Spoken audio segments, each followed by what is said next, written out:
I'm Bruce Buffer. It's time for the Anthony Gorgano Show!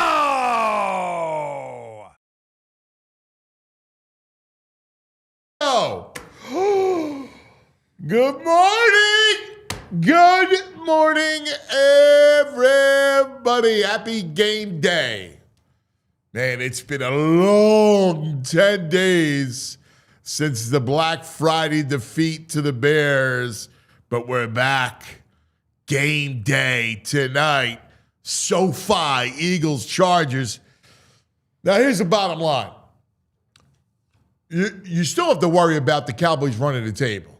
So it's not like this game doesn't matter, because I hear people talking about, well, does the game really matter? They're going to be in the playoffs.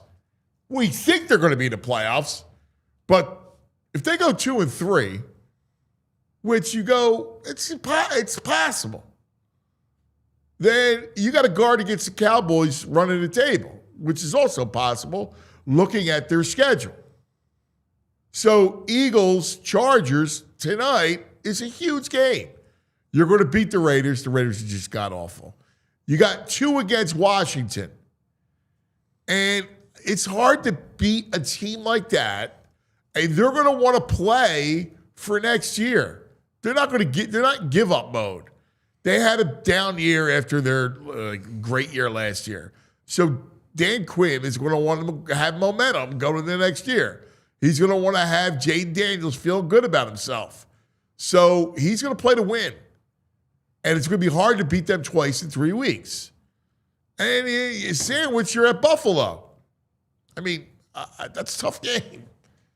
So you got to win tonight. Like tonight, you can't lose 3 in a row. This Chargers team is not good. It got banged up. Its O-line, they lost Joe Alt, their best tackle. They struggle to protect Herbert. Defensively, they're okay. They're banged up. You got to win. You just have to. You got to win. I know there's no Jalen Carter, and that scares the death out of me without Carter.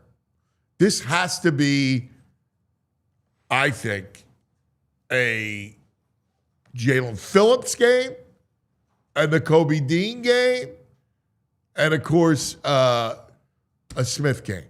Like, I think Nolan Smith and Phillips off the edge. You're going to need the Kobe Dean in the run game, right? Because they're going to try to run, and then there'll be play action. You should be able to get pressure up the middle. Like, you're going to have to, it's going to be a boring game. I'm going to tell you, it's hardball. It's Greg Roman. Greg Roman, of course, the old OC from the Ravens. He's from Atlantic City, from down the shore. He was with the Niners. He's a hardball man, right? And he's a run guy. He's the one who developed the run game with Kaepernick. He's going to try to run the ball. He loves to run it. They'll just go hand it off. That's what they did with the Raiders last week. Just hand it off. They all they had was Vidal last week. You're probably going to have Hampton back. So they're going to run the ball. You got to be stout up front. All right? I know there's no Carter. Good thing is you're going to have the Rook. Let me see Ty Robinson. Let's go, boy. Let's go. I sound like I'm talking to my kids. They need Ty Robinson to get in there, and you got to have to be in that rotation. Clog him up. I don't know how I feel, really, quite frankly. They should win. I want the offense to show some sort of rhythm. Again, let Jalen play free. That was my belief on last time they played a week ago Friday, which was get him in space, allow him to move, let him be part of the run game, and let him go throw the ball down the field. I want tempo. I want aggression. I think they need to play free. They're tight. I mean, you saw the Saquon Barkley quote. Barkley says on game day, their attitude's horrible. That's what he says. I mean, think about that for a second. That Barkley's questioning what they're like on game day. Honestly, I think it's been awful.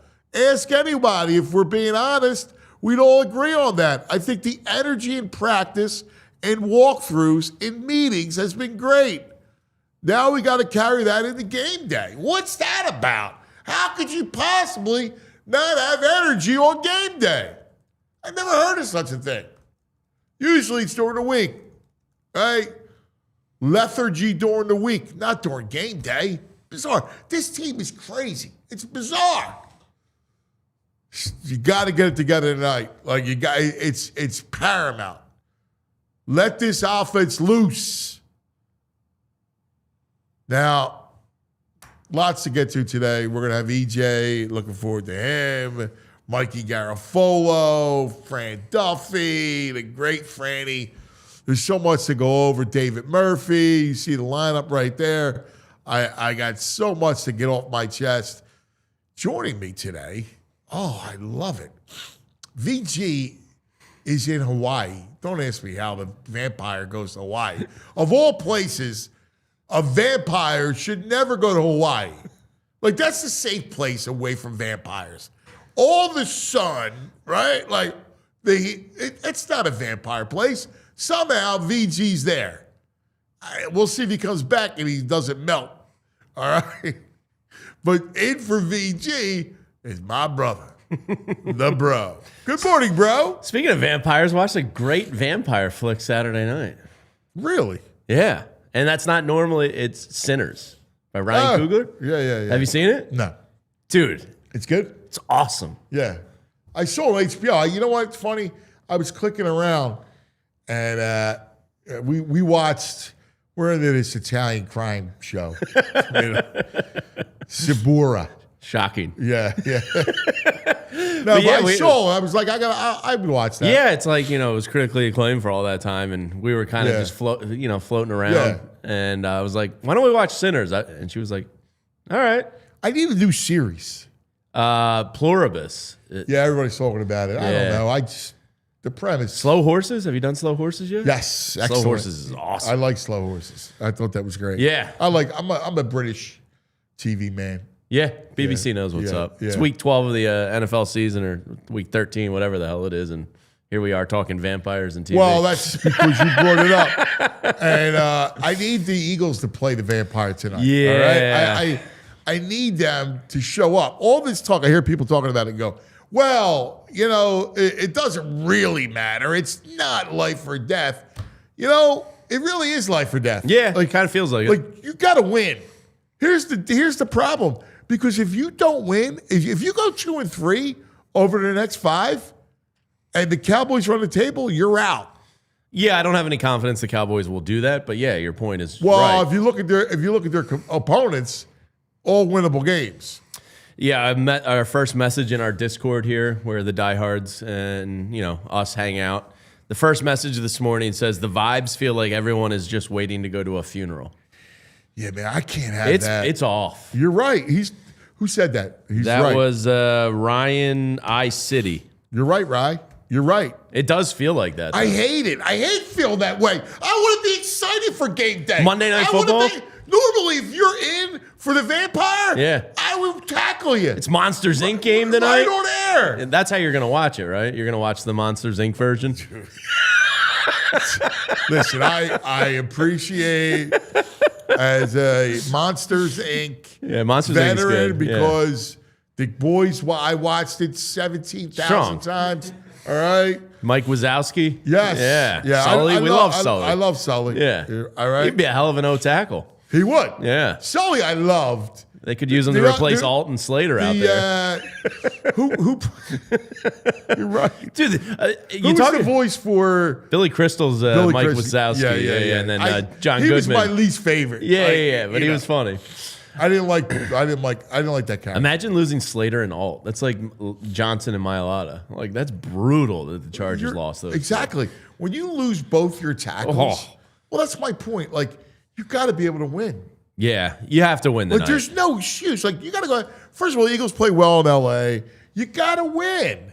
Yeah, you do. This is I hate to say it, but it's a must win. You got to get the vibes. It is a must win. Corrected here. Like, if you go out and lose, what? Beating the Raiders is going to be your great tonic? Yeah. And did you watch Hard Knocks too? It started with the Cowboys loss. So, like, these past 2 weeks, I feel like have just been on a loop of loser. And it's bad. The town feels off. The team feels off. Then we got stinking positivity bunnies. Like, they're cooked. They got a positivity bunny. I missed this. Oh, you missed it? Tyler, find a picture. Oh, Ant, it's bad. The offensive line over the weekend put a giant inflatable Easter positivity bunny into the locker room. They're cooked. It's over. I'm sorry. This is not. What's the positivity? Oh, you got to see it. I love that you haven't seen this yet, so we can spring it on you live for your reaction. I don't know. I've never heard of it. You're gonna hate this so much. I've never heard of a positivity. That's because it's not a thing. This is how desperate they are. They created this? Whose idea was this? Apparently the offensive line.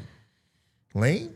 I mean, Lane, I love Lane. So I don't think this Lane. doesn't scream Lane to me. Positivity bunny. Dude, it's so bad. What's the context? It popped up in the locker room over the weekend. Okay, well, what's the context? Like, positive thoughts only is like their mantra they're trying to. Dude, it's. I can't wait for you to see this picture. I saw it and just went, well, that was a fun season. Yeah. You know the giant inflatable lawn decorations that people have? Yeah. It's an Easter colored bunny in the middle of the locker room. I just call the positivity That's bunny? what they're calling it, the positivity bunny. I just ruined your whole day, I fear. I can't have my team going out with a must-win game, leading on a positivity bunny. Like,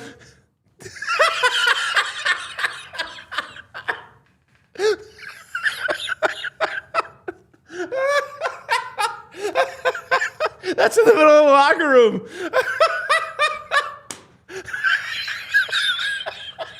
Hey, they won the Super Bowl last year. Those were the good times. Can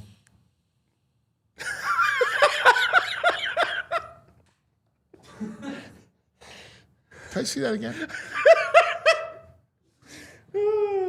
They're cooked. Oh, my God. Oh, my God. So, your thoughts? I don't know what to say. Positivity. We had our morning call today. I didn't even think to. I kind of like blacked it out because it came out Saturday morning, and I was just like, "That's not real." Was it on? The reporters were in the locker room, and it just got out. Obviously, I didn't say it. I didn't even say it. I would ignore stuff like that. Like when stuff like that comes out, like my mind just shuts it off. It says the explained reason is spreading positivity and good vibes. Oh my God. Just go play football. Here's how you get positive, boys. Go hit somebody. I don't want to sound like a Neanderthal, but come on, buddies. Positive buddies. Come on. Listen, I get I'm a freaking dinosaur, right? I get it. Like, I understand it. But are we really talking positivity bunnies? Yeah. That does not engender any kind of hope for me. Oh, God. You want Jalen Carter being like Lenny from Mice and Men and strangling that bunny. Yes. Yeah. Yeah. Good bunny. I want Good something bunny. right. Yeah. Yeah. Get a freaking hatchet. Does it matter who set it up to you? It like if Lane tells me, That doesn't smell like a Lane move to me. I don't know, dude. What do you want me to say? If It's a freaking positivity bunny. What if Landon Dickerson or Mailata brought it in? Does that no? It doesn't do anything. I love those guys. The old line thing. I'm just like, here's something. Like, you can't tell me that Jalen Hurts is into a positivity bunny. Like, you can't tell me that. I'm sorry. Jalen, like, I'd rather Jalen go Jordan. Like, I'd rather you bring Michael Jordan into the locker room on Saturday morning. Go get Mike, like, like Home Alone? Yeah. And the Michael thing? Yeah. Go get that. Why can't we have the Michael Jordan cutout, like in Home Alone? And then Jalen go, yeah, there's my positivity bunny. Well, he's a Jordan cosplayer as it is. What's my point? Yeah. Like, if you walk in the locker room and there's a 40-foot Michael Jordan, I go, that's cool. A freaking bunny? Positivity bunny. Good vibes only. Leave the baggage at the door. Dude, it's Christmas. It's not even Easter. I'd take a Santa Claus. I'd take a freaking reindeer. Anything but a freaking bunny. Positivity. Make a rabbit ragu out of that. Good pasta. That is a good pasta. Yeah. Labor 2's got that. That's bad, though, isn't it? Yeah, it's not good. There you go. Yeah, like, I might see that in the locker room. Because that's what Jalen would do. Yeah. Jalen would have Mike. You know what? I need Jalen tonight. Yeah. I need him to go ball out. I thought that was last Friday. Forget it, right? Here's the deal. Fresh slate. Fresh slate. I need Jalen to go ball out like a madman. Like, I just need him to go, put him on your... In fact, I would say, dude, go pull a Jordan. All right? Go pull a Jordan and go put everybody on your back. All right? Go kill the bunny and go and go out and put everything on your back. I want it to be like the Revenant. Well, it's spin zone for you. He typically plays good on big stages. Yes. Monday Night Football. Look, the whole league's watching. It's L.A. It's a big stage. Yeah, Right? you're out west. Come on, SoFi. Yeah. You're up against Herbert. You know? Dude, you ruined my morning. I know. I'm sorry. I mean, completely ruined. Well, EJ's joining us next. EJ got to see the bunny up close and personal. So he can give you some size breakdown, some technique. Dude, I don't want to be like It's okay. Everybody is. Everybody saw that and went, what in the holy hell? That does not engender confidence. It No, just doesn't. it shouldn't. It's desperation. What happened? They were the best team in football. What happened? What happened to this team? We're like, seriously, bro, they were a dominant force. Yeah. A dominant force with a great defense. What happened to them? Where did they go? It's like, what's the Monstars? They took their talent. They need Michael Secret Juice. I mean, they took their talent. Yeah. How else do you explain their offense? Explain their offense. Jalen Hurts, Saquon Barkley, A.J. Brown, I know. Devontae Smith, O-line. What happened to him? Devontae's in a good place. He was excited. He got a juicer. He's been juicing stuff. He seemed very excited about it. So he's in a good mental space. I like a juicer. I've never had one, but it sounds fun. I'm a juicer fan. He said pineapples, oranges, and apples. He's been juicing his ass off, and he's having a blast. I'm a citrus man myself. Yeah, I love an orange juice. I get my... Pineapple juice is very underrated. It is very good. Yeah. The orange, though, there's nothing like fresh squeezed. Oh, yeah. So Devontae's all juiced up. He's ready. Dude, what happened to this team, dude? All right, we got to take a break. What happened? Positivity bunnies? Like, what's Vic Fangio saying to that? Uncle Vic. What's he saying? Are you kidding me with that? I got to text Big Dom. What the freak? Is he up? It's Yeah, 6 he's o'clock. up. Yeah, he's up. Oh, my God. All right. We'll take a quick break and come right back and talk to EJ. You just ruined my morning. Game day. I'm talking buddies. Oh, my favorite. Xfinity. That's how we watch the game. Next level. Yesterday, after hoops, got home. Big NFL Sunday. Watching on my Xfinity platform. Then the Sixers play. It was Sixers-Lakers. And then Chiefs-Texans. You can't beat it. It's the ultimate sports destination. The way you watch is next level. It's the perfect fan flex. You got all the action right in my living room. I got Xfinity's best picture and sound with enhanced 4K. So clear, feels like I'm in the stadium. Like tonight, feels like I'll be at SoFi tonight with my Xfinity. Real-time notifications, live stats right on my TV. The best seat in the house every time. Settle back. Next game day. Make sure that big fan isn't a big fail. Learn more at Xfinity.com. Xfinity, imagine that. Restrictions apply. All right, now let's go. You need a whip. You got to go to Cherry Hill Jeep. It's my guy Dante. Cherry Hill Jeep, a folk auto dealership. That name means something. Charlie Folk. If you're looking for a Jeep or a Ram truck, you got to go there. Since 1967, they got you covered on the best selection. More importantly, the best prices. How about this? Slide into a 2025 Jeep Wrangler this month for $289 a month. Every Wrangler delivers strong drive trains, innovative engineering, quality components, and underpin this icon's legendary heritage. Lease payments with 0 down payment available. Financing options for credit over 350 vehicles in stock. Stop in today. You tell them I sent you, all right? Tell Dante you're going to get $1,000 off any new car, an additional $2,000 for your trade-in. You can't beat it, man. Check it out online, cherryhilljeep.com. I know people buy Jeeps and Ram trucks elsewhere. I just don't know why. Hey, so I later in the show, Franny's coming up in a little bit. Mm-hmm. I got to rail off this NCAA playoff thing. The fact that Notre Dame is not in the playoffs is just a flat-out crime. It's a crime, all right?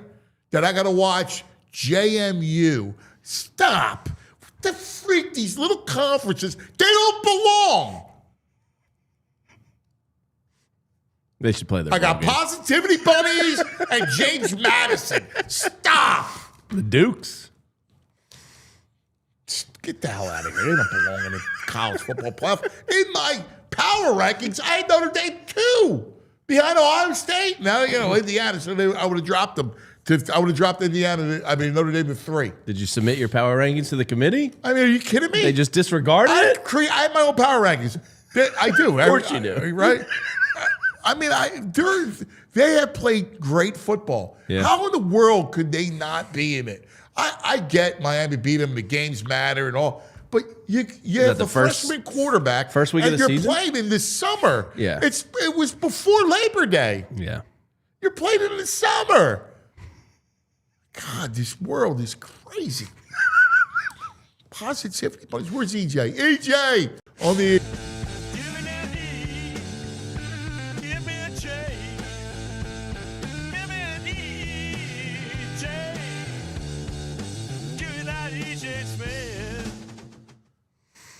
Good morning, EJ. What's going on? I've been enjoying. I really enjoyed your reaction to the vibes bunny. Yeah, that was entertaining. EJ, I get I'm a dinosaur, dude. Like I get it, No, I don't think that's what's going on here. Dude, what is that? I did not see it. I didn't see it. Why? What is it? Yeah. So to clarify one thing, it was not the offensive line that brought it in. It was AJ Dillon that brought it in. I don't know if that changes how you feel about it. Yeah, thank God. I actually feel so much better about the O-line. AJ Dillon. He's still on this team? That is a good question. I thought he was going to be the casualty for the Marcus Epps elevation that we're expecting later today. But no, he's still on the team. He's been inactive the last couple of weeks. But yeah, I think that changes the context a little bit. I think it wasn't one of the prominent leaders on the team. Thank God. But I do think it was symptomatic of a message we heard all week from this team, which is that the sky's not falling. Nothing to see here. Everything's fine. Everybody outside the building thinks that this team's in turmoil, but they've been insistent that they've been fine, and that's what kind of like this game to me is like the ultimate actions speak louder than words. You can spend all week talking about the fact that the sky's not falling, everybody's freaking out, that saying it's 2023 all over again. If you don't believe it, I show it on the field. We'll see if the sky is falling with this team, with the way that they play against this Chargers team. I thought Saquon Barkley, to me, the bunny got a lot of the headlines, but to what Saquon said about the energy on the sideline, to me, that was very telling. Dude, if the sky's not falling, then why is the energy so bad on the sideline? Dude, it's game day. What are we doing? The fact that he says that the energy's not there on game day, what? Yeah, and he went on to say that it's hard to have good energy when things aren't going well, but it's kind of when it's most important to have good energy, I'd argue. So, and I think I appreciated the honesty that he had there, but to me, it was very telling about they can talk a lot about how things are different than what they might seem, but that to me is a window into how much tension there is and how important this game's going to be. Yeah, there is. Man, I don't know where to start with the whole thing. I really don't. I'm at a loss because offensively, EJ, what's going to change? I know Sirianni's going to be a little bit more involved in things. Yeah. Is that good? Yeah, I sorry, excuse me. It's always dry in these hotel rooms, guys. But no, it didn't surprise me. Tim McManus of ESPN had reported that Nick's more involved with the game planning, and going into the mini bye, I had heard that was going to be the case. Is that it wasn't going to be like a big play calling type of change. It might be something a little bit more subtle, something where it is like Nick being just a little bit more hands on. And is it a good thing or a bad thing? I think it depends on the context here. If you're telling me, because we've spent the last month talking about, it feels like the Eagles are finally going to lean into Jalen Hurts being, more a part of the run game, having a more quarterback inclusive run game, and maybe it takes Nick being involved to get there. Again, we've really felt like that was going to be the case for a while now. So if you tell me that that's a byproduct of Nick being more involved, then I do think it's a positive. But at the same time, he hasn't shown an ability to pull an offense out of a tailspin. And I know. Frankly, Eagles' offense hasn't been in a tailspin this bad. Even 2023 was more about the defense than the offense. So I think the results are probably going to contextualize whether or not this is the right thing to do. But I said after the Bears game that something had to change. And I think that, at the very least, this seemed like one of the more minor changes they could have made, but a change nonetheless. You know what? You're right. You can't have it both ways, right? If I say you got to lean in to fix it, I can't be upset that he's leaning in to try to fix it. So it's good that Nick is taking that initiative. Now let's see what kind of chops he has, to your point. Interestingly, how you put it, that in 2023, it was more about the defense than the offense. It was. Yeah. It was. You're right. It's a great point you bring up. Now, there were some issues like in the playoff game against Tampa. Yeah, the offense wasn't perfect, but in terms of just whatever word you want to use, whether it's incompetence or just complete these stretches where they just can't get things going, that wasn't the 2023 version of this offense. If you look at most of the statistical categories, they rank a lot worse this year than they did in 23. Yeah, it's just a turnover. They had lost that's the big thing. The great defensive wizard who's in Arizona right now. Yeah, and those Giants games in 23 were tough too. I remember there were times where the offense looked like this, but for them to not be able to get out of this, that is worse than 23 for sure. All right, give me a picture of health-wise, because no Jalen, no Carter is a big deal. The Rook's going to have to come in. They're going to, again, this is a Greg Roman offense. This is between the tackles and, HB dives, man. Your halfback dives all day long. That's what they run. Yeah, and they mix in some of those outside runs too, which is going to be, that's what the Eagles struggled with against the Bears a lot of that Friday night game. So it's going to be a big test for the Eagles defensive line in the run game. Maybe I'm being overly optimistic here, especially without Jalen Carter. But to me, the winning formula for the Eagles in this game is to wreck the game from a pass rush standpoint, for it to look like it did against the Packers. Now, maybe you don't feel confident that that's going to happen without Jalen Carter, but to me, that's their window, because the Chargers are banged up front. Obviously, you guys talked about the injuries they've had at offensive tackle. If they can at least limit the passing game, I think that would be a big step. But yeah, it's going to be a big challenge in the run game. They struggled last on Black Friday. But my only thing with that is Jalen Carter wasn't great against the run against the Bears. He struggled. He had his struggles as well. They stopped using him on early downs. So you're right. The shoulder, clearly something was wrong. They were getting blown off the ball, so you can totally see it. But I am worried about Jordan Davis too, man. It's a lot of snaps that you've played. I'm worried about the interior. Ojimo, those guys play a lot of football, man. Yeah, and Vic has this tendency, we talked about this on the Friday show, Vic has this tendency when Carter's out to really lean heavily on Ojimo. Basically just give him the Carter role. To me, Jalen Carter is the type of player that you can justify having him out there for 90% of the plays. I remember last year I said that, a tired Jalen Carter is still probably one of the more dominant players in the league. But Moro Ojimo, I don't think you want him playing 80, 90% of the snaps and just wearing him down. So to me, I think this is probably where it needs to look more like the Eagles' defensive line before Vic Fangio got here, where they rotate a lot more, rotate a lot further down the depth chart. Ty Robinson, again, is a player we talked about. He's supposed to be a ready-made prospect. I think you're going to need to use the rotation more to kind of combat against the fact that the Chargers are going to try and run the ball at them.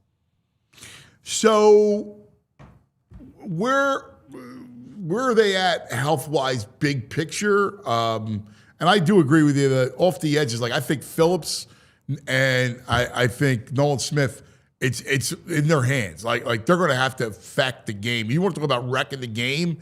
It's going to have to come from Phillips and Smith, because Herbert's going to play. It appears. I don't know. I guess he's going to take all the snaps from shotgun. Yeah, they'll probably mix in some pistol, is my guess. And, Vic Fangio talked about that earlier in the week, how it's pretty similar running things out of pistol. And I got to give credit to the Professor Deniz, because he mentioned that Greg Roman said that they can run almost all their offense out of pistol or out of shotgun. It's really just the fullback, like the I formation stuff that they have that they won't be able to access. I wonder if there's a sneaky possibility that there's a Trey Lance running package in the game plan this week, because of the fact you're losing that element under center. So maybe you see him for a few plays, but again, especially with Herbert dealing with the hand, if the Eagles can get home against a banged up offensive line, I just feel a lot better about this game. If you told me they came out of this game with 4 or 5 sacks, I predicted they'd win. If you tell me that they really have a trouble against the run, I can't get 4 or 5 sacks without Carter. I can't get there. Okay, yeah, then I don't feel good about this one. That was the one glimmer of hope I had for this. If you look at offensively with the Eagles, but he also doesn't expose his quarterback. He's very conservative too. Roman and Harbaugh. Yeah, that's fair. So they're going to have to earn the right to rush the passer, right? They're going to have to get to 3rd and long. I don't think this is the week. Maybe, we've been talking about this for months, and the Eagles offense is talented enough to drag themselves out of this, but the Chargers really major in a lot of the things the Eagles offense struggled against. They disguise zone coverages. They've got exchange pressures. They will flood the zones. They get creative on 3rd downs. It's really just split safety looks. They don't play a lot of man. It's I don't really see the opening for all of the Eagles can really take advantage of this. Again, they got talent advantages, but schematically, I don't see it. Yeah, but EJ, do the Chargers have a positivity bunny in their locker room? Could be the deciding factor tonight. Yeah, maybe the Eagles can bring the bunny out on the sideline. Maybe that can bring the energy up on the sideline. But EJ, no, what the freak happened? What happened? The sky's not falling. You haven't heard? It's Listen, weird. Can it's weird. it be? You know what I said, EJ? I said they should have like the Jordan cutout from Home Alone in the middle of the locker room, right? This is pure speculation. This isn't an educated guess, but I've covered Jalen Hurts a long time. I think he would have preferred that one than the positivity bunny. Yeah, Yes. I don't know. Because it wasn't one of the leaders, I think it softens it a little bit. It makes it a little bit less. Well, I mean, listen. I don't know if it softens it. It changes it at least a little bit. Soft is the apt word. It said Happy Easter too. It's not even Easter. It's That's what I'm the saying. most random If he had thing. freaking Frosty the Snowman, I'd be happier. All right? Yeah. Give me like a muscled up Frosty. Like, whatever. Yeah, with like, the give me baldy- with the something. baldy Don't cut give me a off, bunny. Oh, God. Oh man. But I need Hurts. I almost want to put everything on Jalen's shoulder. I want him to be like, you channel your inner Jordan. He loves Mike.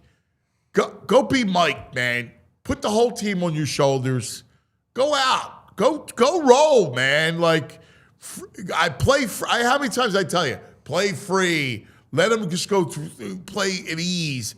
Throw the ball down the field. Right? Go have some fun. Be in the run game. Like, I would just say, Jalen, I need you to win this game, dude. All right? Need you to win the game. I feel like Nick being more involved in things probably makes it less likely that that's the case, though. I feel like the straitjacket, as Jalen would call it, isn't coming off if Nick Sirianni is having more of a hand in the game plan. So if I had to guess what a Nick Sirianni like influenced offensive game plan looks like, it probably starts with the run game. It probably starts with Jalen being more involved in the run game, and then everything is built off of that.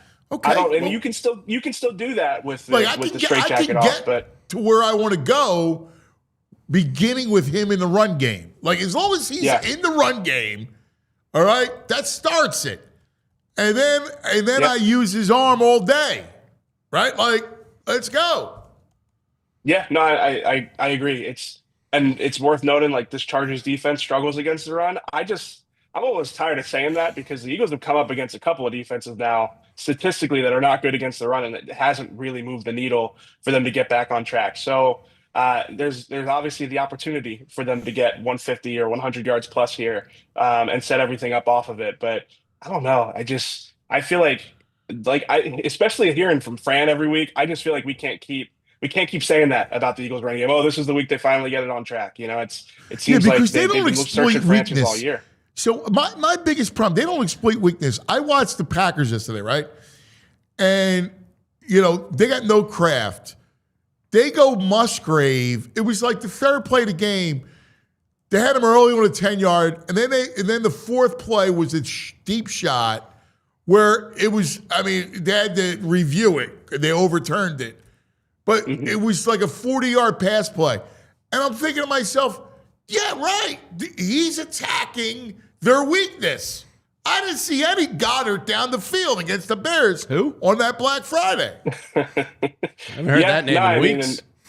And this has been a trend with the Eagles all season. It doesn't feel like, it's funny. I remember back in training camp, like Landon Dickerson said that Kevin Patullo would tell, he would go through game plans like a story, and that made a lot of sense to me. It's like, this is what this team does well. This is what they want to do. This is what we're going to do to counter it. And you don't see that story play out on the field. We have not seen it pretty much all season.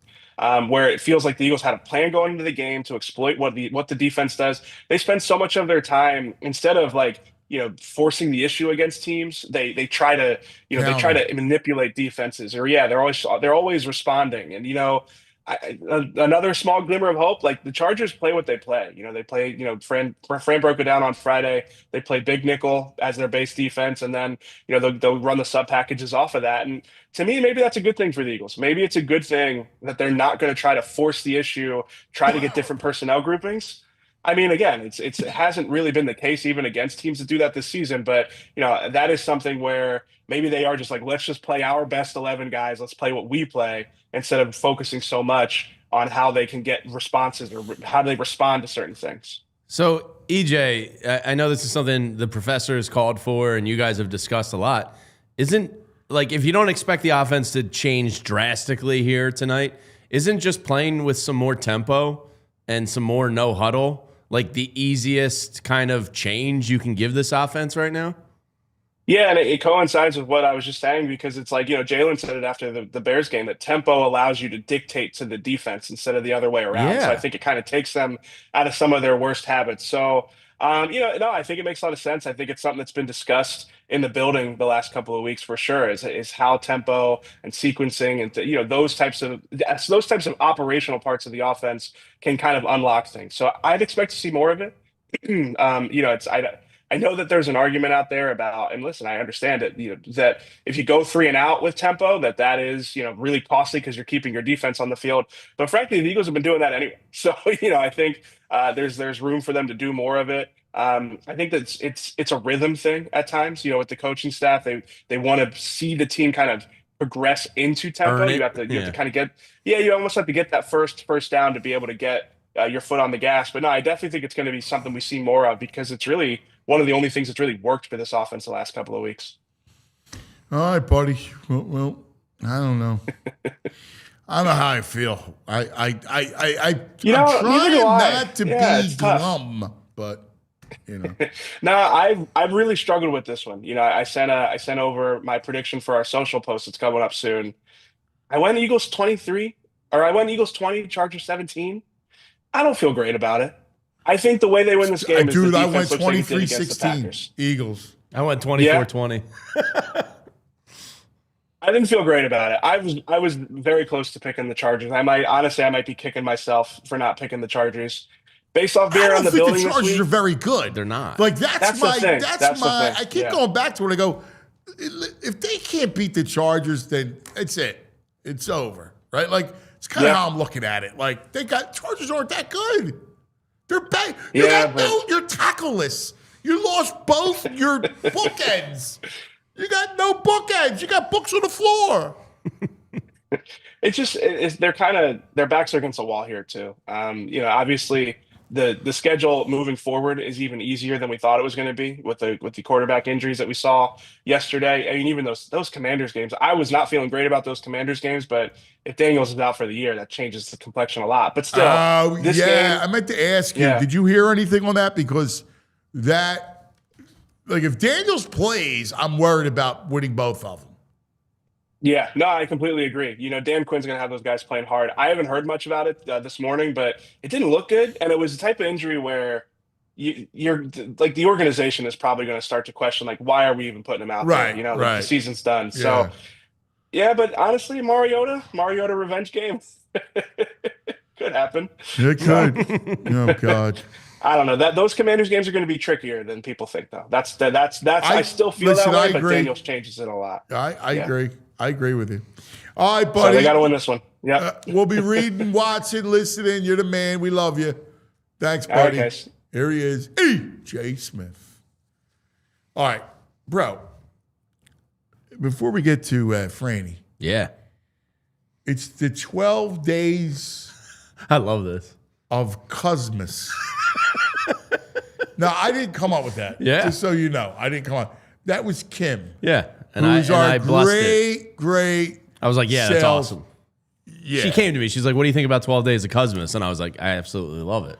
So I was like, can we put a Santa hat on Anthony, please? I'll play along all day long. I mean, I love it. I don't want to be, as I am. I'm not out in front like that. No.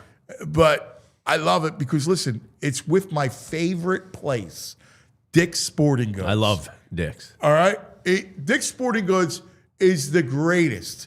It is my, I'll go in there just to kill an hour sometimes. Yes. If I'm like in between. It's a candy store.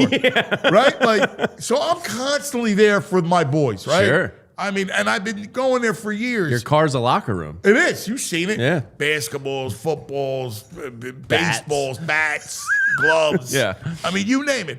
I freaking love it. All right? I love it. I love it. I love it. It's the greatest in the world. So what I'm going to do is... And they got everything in there, too. Dude, from apparel to all the equipment. I like the equipment. I see some of the equipment, I get jealous. Yeah. I wish I had that when I was a Great kid. golf center, too. Yeah. They got all the golf stuff you need. If you need like a Yeti tumbler or cooler, baseball, they got fishing. They got everything. The baseball stuff. Yeah. Football. The gloves alone. The cleats. Oh, it's the greatest. So each day during Cuzmas with our good friends at Dick's Sporting Goods, I'm going to give an idea. Nice. All right? A gift idea. Now, this is based off my boys. Yeah. Because I'm gonna buy these things for my kids to put under the tree. Nice.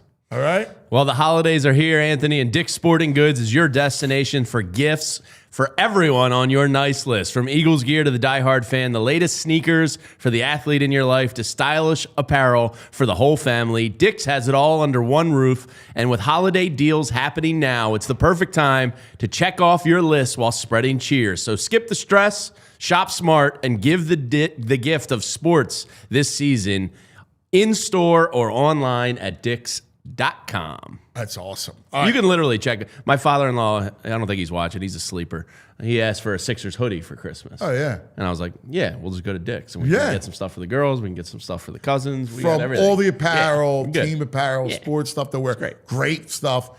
To the sneakers. I love the sneakers. All right, here we go. So my first gift is this. All right? This is the Skills Agility Quick Ladder. Anthony's got to get speed. All right? I told him. I said, dude, you really should be playing linebacker. You're playing edge. You got to get better in space. So I'm getting him the Skills Agility Quick Ladder, a 15-foot flat-rung agility ladder, and it makes major strides in improving your acceleration and lateral speed while enhancing balance, rhythm, and body control. It's great to move slow, warm up before a workout, move fast, and maximize conditioning. 11-rung design is perfect, too. All right? And then you guys, adults can use it, too. Get in shape. But I need the rung for Ant. Got to get in quick. I need speed. Lateral quickness. I do. I told him, I'm like, dude, we got to work because he's strong. He's deadlifting 600 pounds. Jeez. All right? So I said, dude, we got to get you fast. Yeah. I feel like Mickey. You got to get the chicken, right? If you can catch a chicken, you can catch Creed, right? I got to get him. Lateral movement. Cuz camp over there. Yeah, so I have this Skills Agility Quick Ladder. Nice. It's a good one. All right, that's day one of Cuzmas. Yeah. I could pick like 50 items from Dick's. Dude, I close my eyes. I always go, I wish I had like carts. Yeah. Like I could get I just throw stuff in there. You know those games? Yeah. Like a supermarket spray or whatever it was. I would do. Those are always sick day, like viewing. Yeah. Oh, what? I mean, the Dick's Sporting Goods like, I gotta get this, gotta get it. I could spend $1,000 in there in the blink of an eye. Like that. All right. Now let's go to our man to diagnose the game plan. Uh-oh. Franny Films. They do not crave food nor drink for nourishment, for they exist solely on the glow of the all-22 monitors. They are the Leatherheads, and he is Franny Films. Francis. Jamie, what's going on, guys? Hey, Fran, before we start, freaking Notre Dame got screwed. I hate this playoff. Hate it. You know, we were watching yesterday, and, you know, I was interested to see what would happen. You know, after watching Saturday night, what happened with Alabama, would they drop? And when I saw Ohio State only go from 1 to 2 after losing the Big Ten title, I said, all right, Alabama's not dropping out. They're not going to punish those guys for losing. So, all right, Alabama's in. But so when it's gonna come down to BYU Miami, lost, Notre Dame. I thought they were golden. Yep. So I'm looking at now it's Notre Dame versus Miami, and this whole time it's been, oh well, Notre Dame's ahead of Miami because we don't think we think they're on separate tiers, and the moment they're going to be head to head, they're going to be back to back. I was like, this is going to be it. This is the moment of truth now. I was shocked that Miami was in. You know, I don't know if the fact that no other ACC team would have made it, like, you know, and we'll never know, right? But let's say Virginia wins the other night. You know, Virginia wins in overtime. They beat Duke. So now Virginia's in.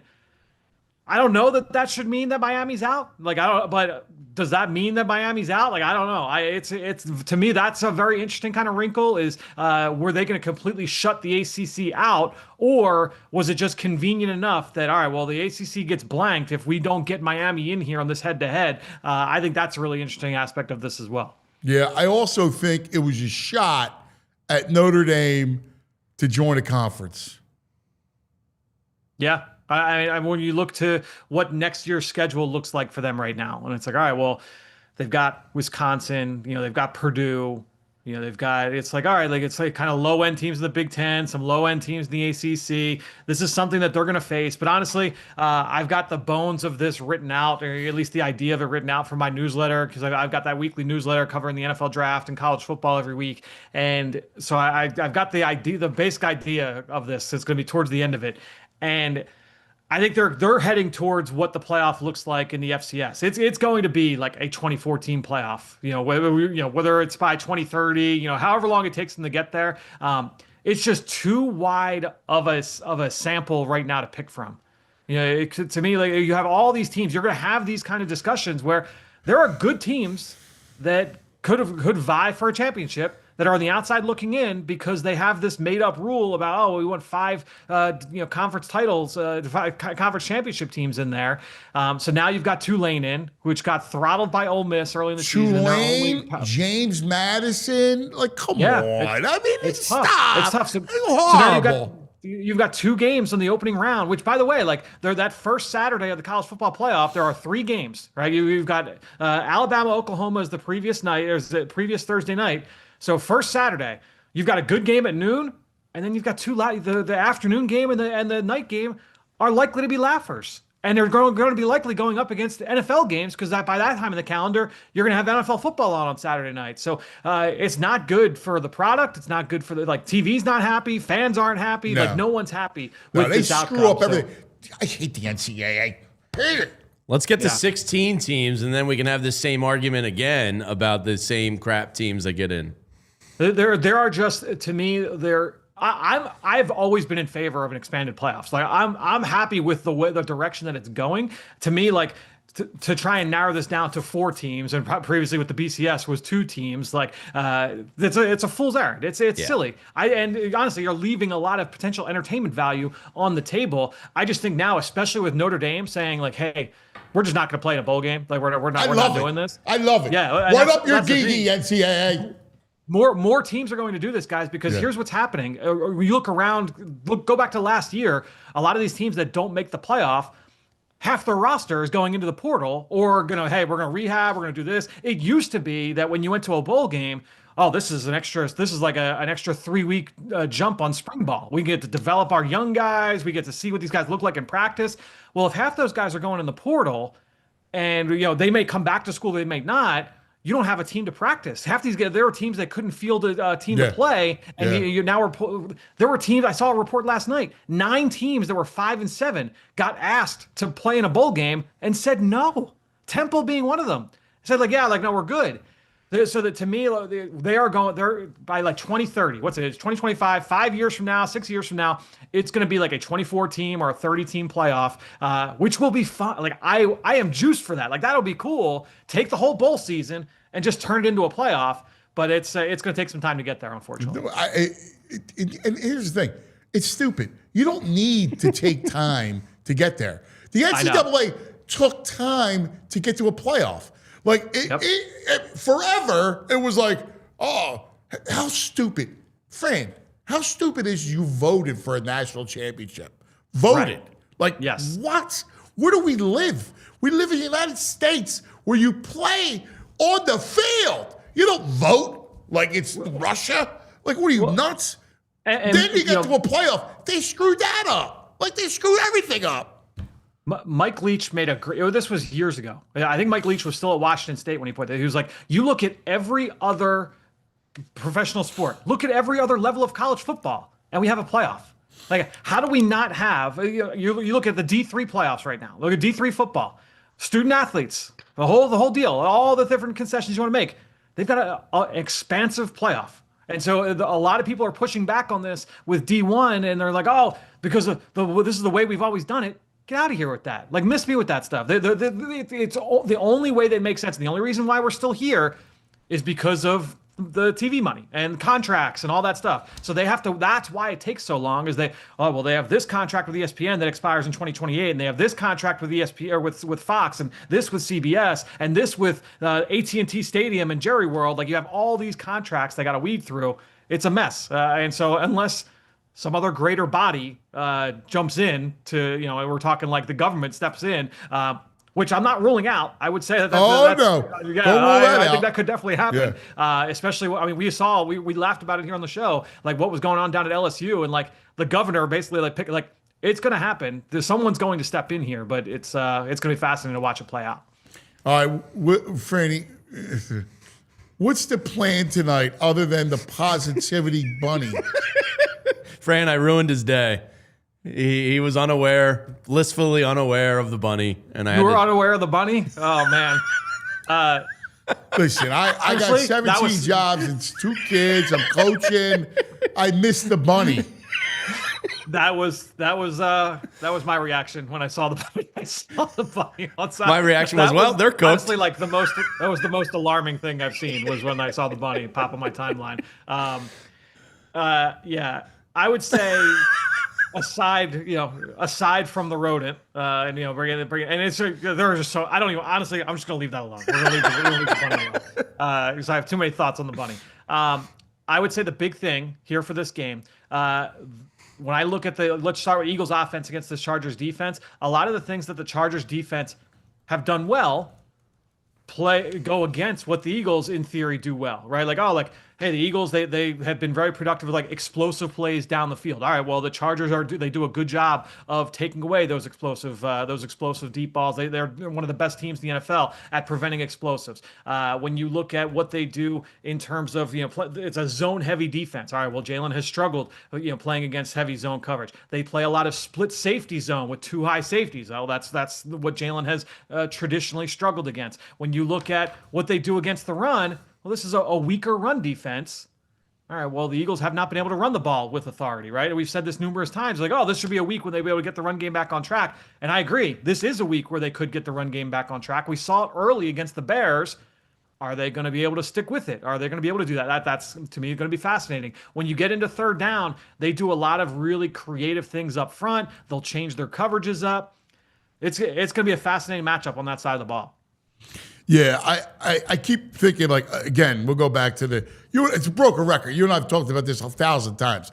Jalen in the run game, get it going, downhill. Once you get a couple first down, let's go, get a first down, tempo, move, and then you can hit them over the top.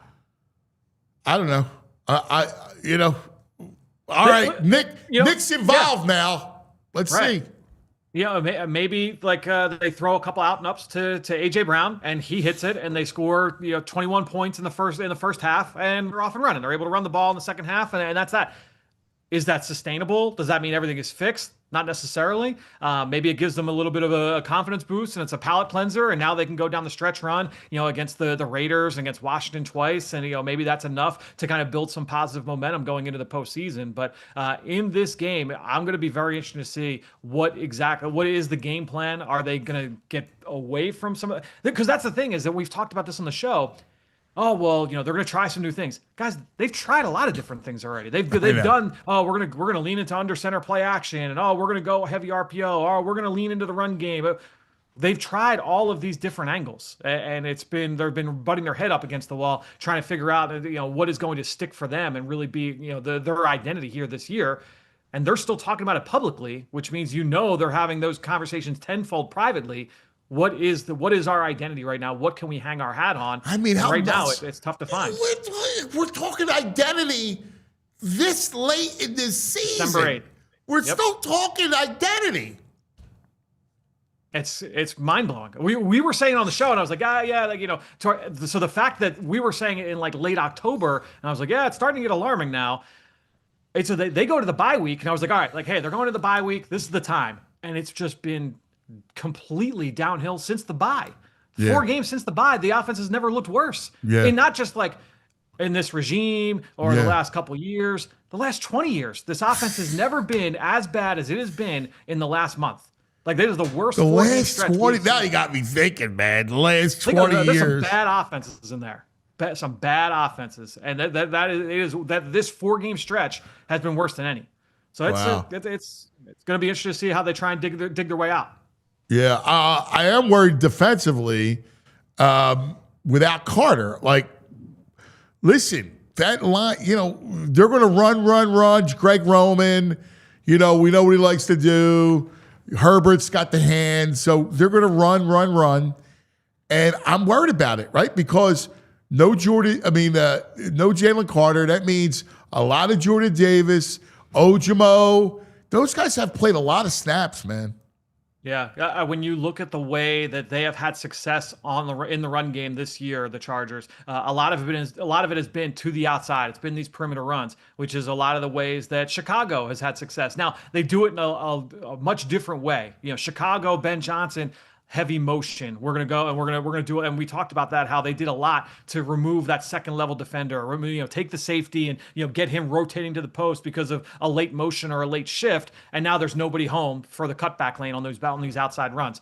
The Chargers, they use motion at a lower rate than the Eagles do. They are extremely static. Yeah. But the way that they want to play is, all right, we're going to get a fullback on the field, and we're going to pull our offensive line. Our guys may not be talented. We might be on our 4th and 5th offensive tackle, but we're going to be running a wide variety of schemes, and we're going to run these trap blocks and these wham blocks, and we're going to run different sweep plays. And we're just going to try and see if we can get our guys out in space. I saw them change a lot, though. Without Alt and Slater, I saw them focusing more in between the tackles a lot. Yeah, and that's when you look at it. It's, last couple weeks, from a volume standpoint, they're more often going to be downhill. But where their bread has been buttered has been on those perimeter plays, and again, just trying to get those guys out into space. Vidal has done a nice job. He's a second-year back, coming from a smaller school. He's going to grind out, yards through contact. He's got a little bit of juice to him, but I think he's kind of like a Kenny Gainwell in terms of archetype, right? Like the type of player that he is. Getting Omarion Hampton back in the fold is going to be big for that offense, down the stretch as they try and make a run here. But I think when you look at they're going to try and get the run game going, stay on schedule. This has been one of the best play action offenses in football. Now, their most effective form of play action has been under center. How much of that are they going to be able to do, and how much are they willing to do with Herbert's hand injury? They did not do it once after Herbert got hurt last week. No, in practice, he was in shotgun the whole time. Yeah, and so that's going to be fascinating to see, like how willing are they to get him under center, or will it be more pistol? And are they able to? How much does that limit the menu there from a play calling standpoint? Yeah. Franny, great stuff, my brother. We'll be listening, watching, reading everything that you do. I don't know. Who knows? I mean, they should win. This Chargers team's banged up. This is a trip that, whether it's going against the Chargers or the Rams, the Eagles have had a lot of success making this trip over the last few years. And so they own this is a team they on paper should be able to win it, but I don't have a great feeling on it. Maybe the bunny brings maybe they're able to pull an Easter rabbit out of the hat here. Please. Love you.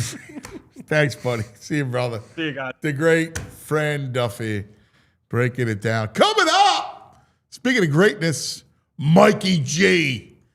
Oh, what's Mike got on the positivity bunny? But first, let's take care of some business. Monster game as we know it, and you could play it on the Bet Park Sportsbook online casino app right now. Birds are a 2-point favorite on the road in LA. The total, 41.5. Oh, tight. I think it's a low-scoring game. There's a myriad of ways to play the game right on the app. Make sure you download it. All kinds of fun. The same game parlays, all the props you want. Football, basketball, baseball. It's all there. Hockey, Fly Guys. Check it out. The Bet Park Sportsbook online casino app. New customers for the casino get up to $1,000 casino bonus back. You're talking live blackjack and live roulette, you name it. All the hot online slots. New customers get that $1,000 casino bonus back if you're down the first 24 hours. Join me on the Bet Park Sportsbook online casino app. You're going to be 21 in PA, Michigan, Maryland, Ohio, New Jersey. If you have a gambling problem, please call 1-800-GAMBLER. Do you really want Jalen Hurts out there returning punts? Of course not. You don't want your big money star players doing the monotonous day-to-day work that drags a team down. You want to keep your impact players fresh. And that's where Togo comes in, an integrated part of your team, taking that work off the starters' plates so they can focus on what really moves your business forward. Every engagement starts with a free process in mapping and engineering, no cost, no commitment. We don't bill a dime until the work is done. And with programs starting as low as $1,000 a month, you're not going to break the bank.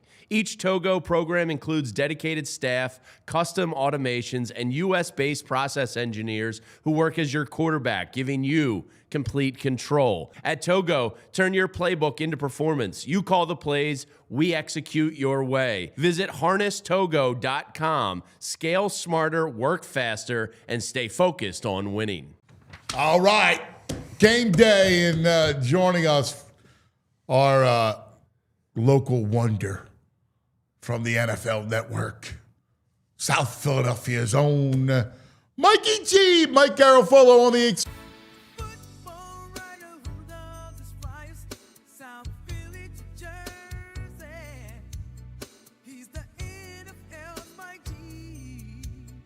That's a great picture. That's like a Howie picture right there. You look like Howie there with the sunglasses, the coat. I'm under less heat these days, though, right? Although I guess it's not. It's funny. He's not catching any of this. It's all the coaching staff and the quarterback now. Like, it's why would he get? Like, honestly, why would he catch any heat? Because it's just I'm used to, in the past he always did, right? Like, and I'd always have to. Yeah, say, but everybody recognizes the roster is not the issue. The roster can't be the issue. How it's being deployed. I'm not saying that. I'm just until it came out of my mouth just now, I was thinking, oh wow, Howie's completely avoided this, which is odd because, you know, it's hard for anybody to escape when things aren't going the way that people want them to go, you know? Yeah, except when you have a new play caller, right? And you have an offense that has had these spells. I mean, they're still talking about identity, and, you know, we're in playoff crunch time. And they still don't have an identity on offense. I mean, identity is a word you use when things aren't going well, and it's not that they don't know who they are or that they don't know what they want to do. It's that they can't do it right now for a variety of reasons that we've repeatedly gone over. And I don't see the offensive line getting any. Well, it sounds like Lane's going to try for next week against the Raiders, which you should win that game with or without him. The question is, what are you doing tonight without him? But I just don't know how much is going to improve at this point. Like, when you say that, it's like, well, okay, what's going to improve at this point of the season, right? I mean, how much better can you get? And the problem is they need to do it consistently. Like, you're going to have to win 4 playoff games. How are you going to do that when you're only seeing it in spurts? It's just, that's the problem. That's what I can't get past. I know it's there. I know it's still in there somewhere with this team. The problem is just getting it done consistently. Is it? That's the question. I don't know I've seen that. it. What's that? I saw it in spurts against the Bears. Like, you see it, you go. It was a drive and a half. Okay. I don't even see it against. I've seen, the Titans have a drive and a half. Sort of. Right. But sort of. I mean, but the Eagles have done it against the. No, I do, but like the Titans have done that against the Browns, right? The Eagles have done it against good teams. We've did it against the Rams. Defense is good. Huh? Browns defense is good. That team's done.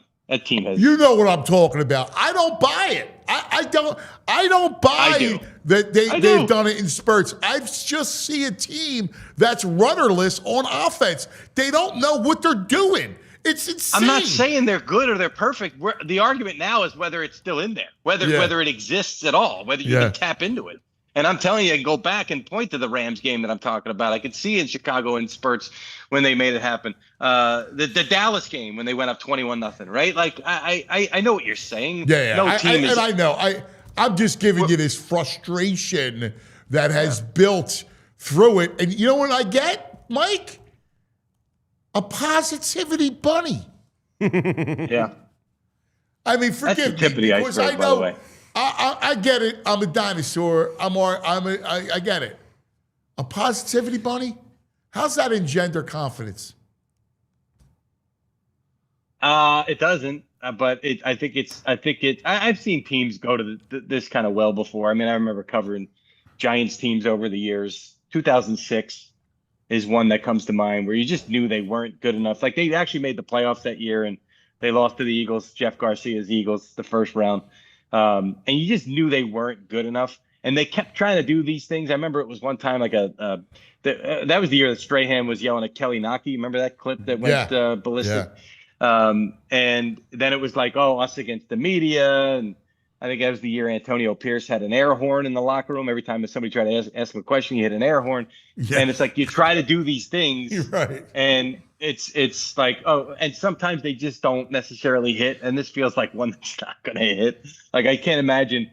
I will tell you this, though. They win this game, that bunny's going nowhere. That bunny is there every single week for the rest of the season. They lose this game, you're going to go in that locker room next week and you ain't gonna find any long ears. I get it. But the fact that they're trying this stuff, it reeks of desperation. Reeks. And then, hey, Mike, look what Saquon says. That the energy on game day is not there. That they have an issue with the energy on game day. Yeah. That's a problem. They've been trying this week. Jordan Davis was one of them.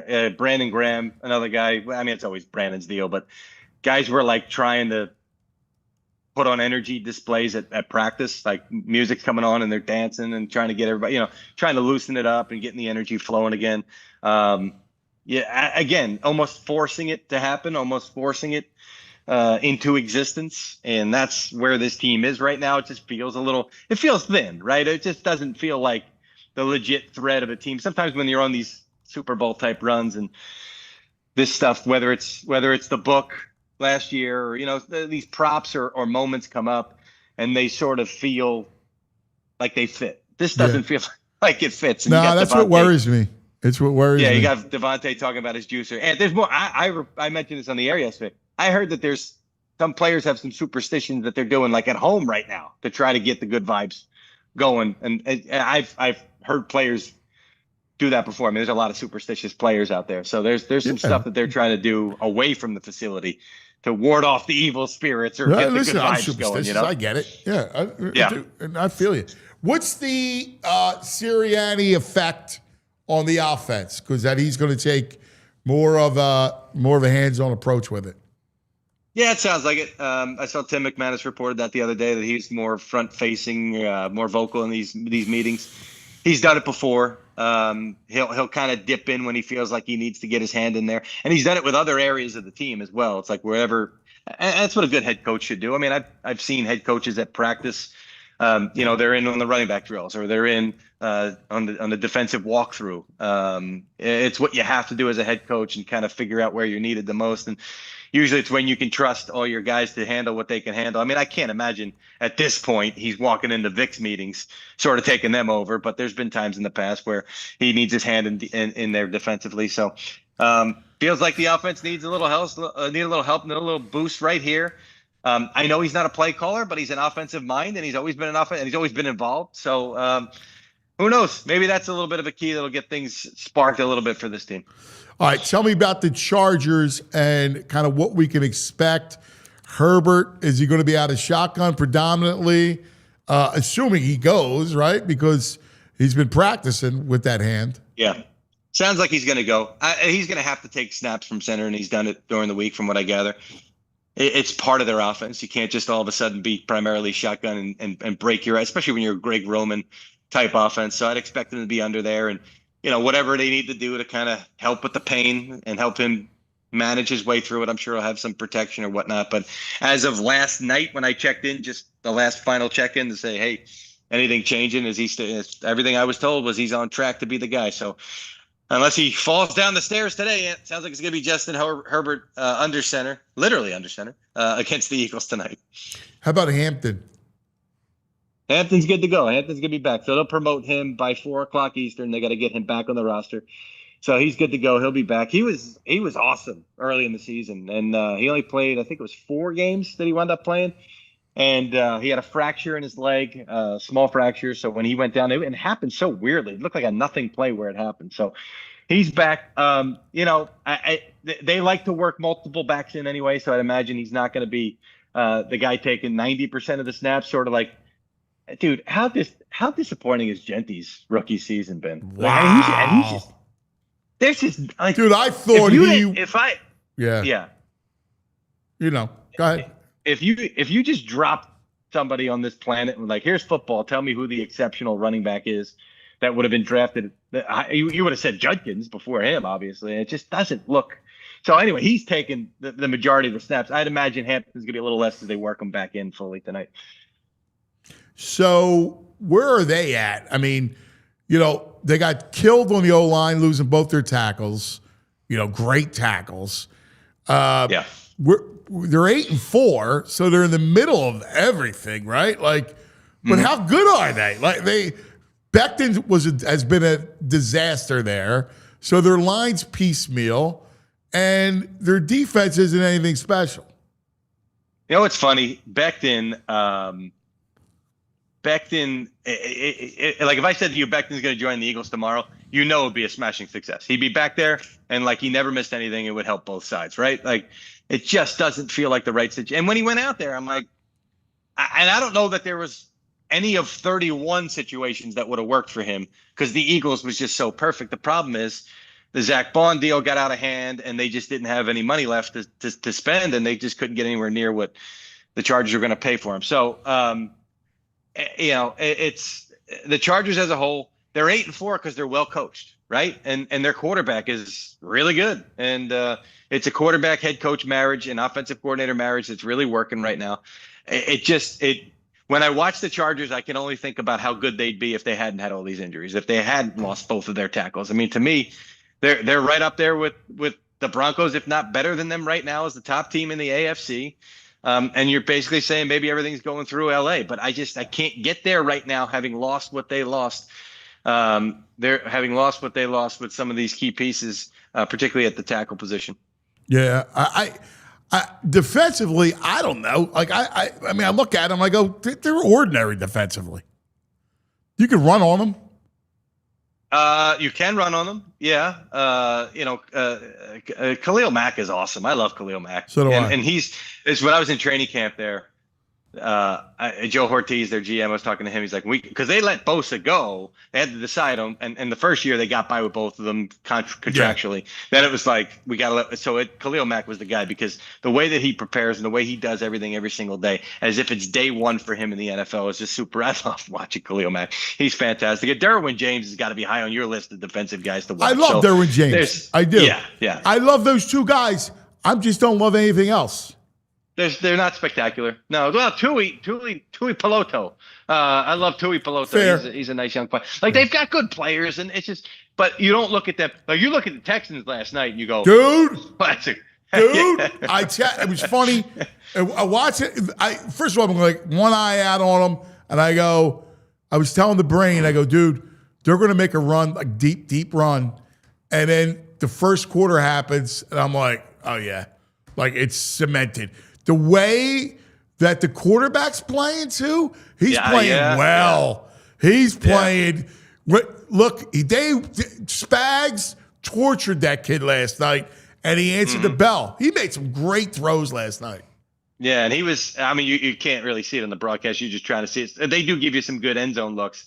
It was a mix of man and zone, and it seemed like no matter what he threw at him, the kid was ready for. And they had some guys in some big gaps in the zone. There was the one missed throw. It was third and they were up 10-0, I think, at the time, and they were back. The deep. One that was high. Yeah. And if he hits on that, that's not even a game. That's the game is. Yeah. It's it. It's done. And that's the one that he missed on where I was like, oh man, he kind of sort of let him back in there. But he's that was after the Kelsey fumble. Speaking of done. Wow. Travis? Yeah. Oof. I mean, the shot of him on the bench at the end of the game, it looked like he sort of was pondering his mortality as a football player. Yeah, whatever, man. For him. Like, you can walk away tomorrow, and it's going to be an impressive career. And one that we without sort a doubt, he just looks he's struggling, man. Just looks like he's struggling out there. And look, I felt bad for Mahomes. Mahomes couldn't play any better. He's got nobody healthy on his O-line, right? Yeah. He runs. They had to have 8 drops last night.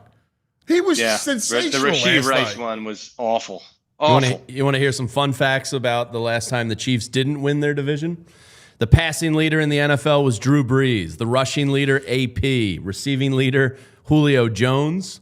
The Chargers were in San Diego. The Raiders were in Oakland, and the Rams were still in St. Louis. Todd Gurley was the offensive rookie of the year. Johnny Manziel was in his second season with the Browns. Denver had just won the Super Bowl with Peyton. Cam Newton won MVP, and the Panthers went 15-1. And Tom Brady at the time only had 4 Super Bowl rings. Patrick Mahomes was a sophomore at Texas Tech. Yeah, you always got to do who was Taylor Swift dating at the time. That's always a good one to add in there. I don't know. Because she's got different benchmarks and different, for lack of a better term, eras of her dating life. But anyway, this is all the Texans. You could see like a cohesive identity. There's the identity word. The way that they built that thing. They lost Tim Settle this past week. Not a huge loss, but they got all these veterans that were contributing up front, not just rushing from the outside, but being able to rush up the middle. That was the other thing. Patrick, a lot of times he'll duck and try to escape up the front of the pocket. They did a great job of collapsing on him. They're really fun to watch defensively. And they got the Cardinals and Raiders the next 2 weeks at home. The Jaguars have the Jets, and there's a tough game after that. Might be at the Chargers or something like that. No, I think they played the Chargers already. They got a tough game. Texans could be in first place in 2 weeks, which is going to be incredible considering they started 0-3. Yeah, really unbelievable. And I looking at them, right? Looking at the landscape of the AFC, listen. I love Drake May, and I love they're well coached and everything about them. But man, going up against the Texans, against that defense, right? And then you got the Bills, who, listen, Josh was Superman again yesterday. But, man, defensively, I just don't trust them. They come up with the 2 picks, but, I mean, you can't trust them defensively. No, and there's a lot of good defenses around the – I mean, I haven't seen any numbers on scoring being up in the NFL, which tells me scoring is probably down in the NFL. I've got to look at it as a whole because they love to trumpet, how high scoring is. So there's a lot of good defenses in the NFL this year. And the Eagles – being included amongst them. I don't know that it's going to matter, but the Eagles being included amongst them. And at the end of this thing, I think you're going to sit there and go, okay, the team that the old defense wins championships is sort of returning to the NFL, and I dig it. I love it. I mean, I don't want the Eagles Patriots Super Bowl was fun, but I don't want too many of those, right? I want to see some teams winning where you go like that was a good team. And why were they a good team? Because they were sound defensively, from a personnel standpoint, from a scheme standpoint. I think you got a bunch. Throw Denver in there. There's another one for you. Yeah. Do you? So what's going on in the North with that AFC North? First of all, is Lamar, something's up with him. They look something's hard. up, right? Yeah, something's up. I mean, something's up. And I think you're going to have a few quarterbacks.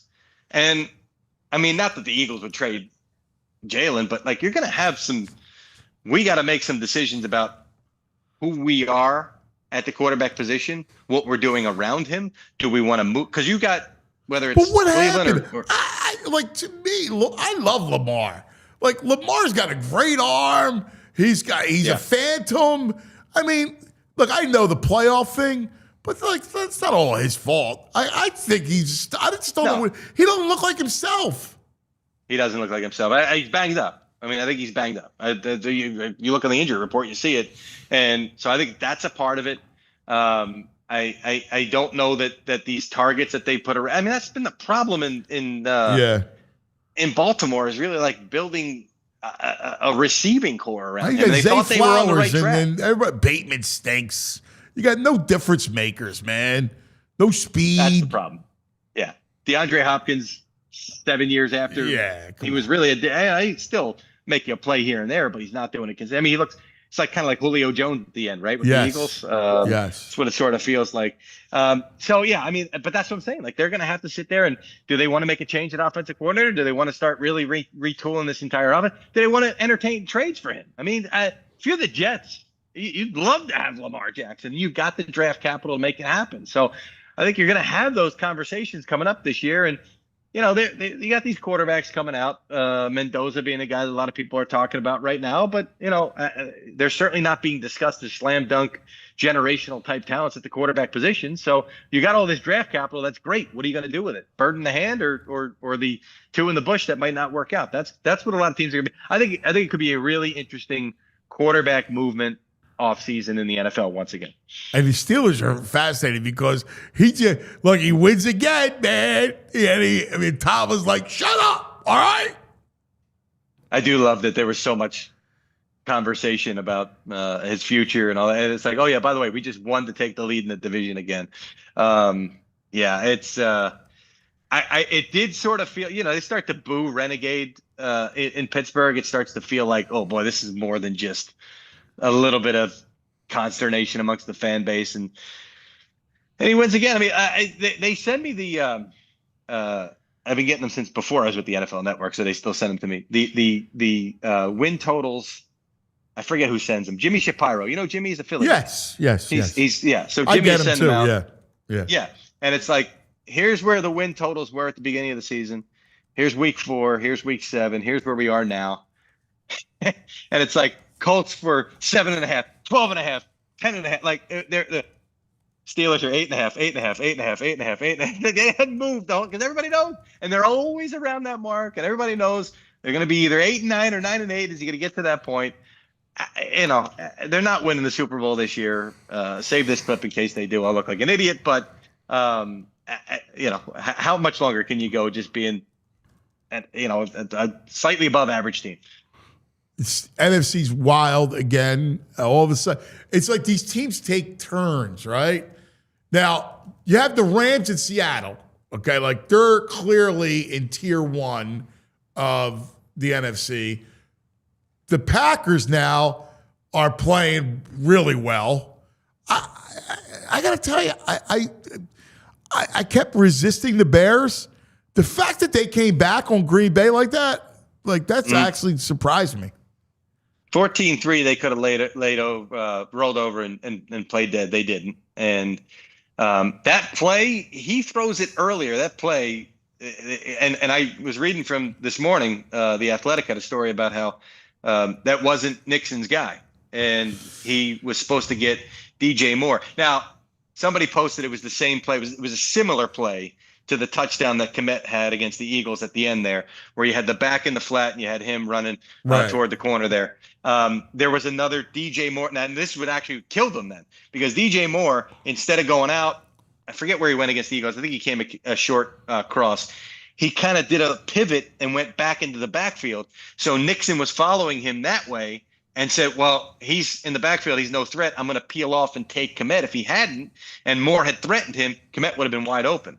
Because his guy came off into the flat. So Caleb had a few options. I think he even could have hit Swift real quick. And if you watch the play, it would have had to be one of those darts, and sometimes they bounce off the guy's hand. So it would have been a tough throw, but he could have even stuck it in there. You can run and get the first down. I was a little tight. I was looking at that too. That looked a little tight too. So the options short were tight, and there was there to commit. He's just got to hit it sooner. But I had questions about Ben Johnson. I said, okay, really good offensive coordinator. How's he going to be as a head coach? Can he lead men? And he's done a great job of it. He really has. He really has. He's done a great job. My only beef with him is, he fell into the Madden trap a little bit during that drive by taking the air out of it, trying to run it more and trying to work clock. Like, I get you don't want to give Love too much time to go back down the field and kick the field goal, but you still got to score. And these coaches, they like to play Madden. You got to score first. I don't know how did it affect them, right? Like, you still had a play to win the game called and ready to execute. You're you're rushed. I thought that they let a lot of time go off. Again, they could have attacked more. I thought Packers secondary was vulnerable. Yeah. You should be more in attack mode and not running the ball because you're running clock. Yeah, I mean, the evidence. All the evidence I have is that they had 4th and 1 and didn't execute. I see what you're saying. If it's a different situation and you got them on their heels and you don't give them time to take a breath, different deal. I get that part of it. I do, and I know that's not your favorite strategy to kind of bleed the clock there and try to play.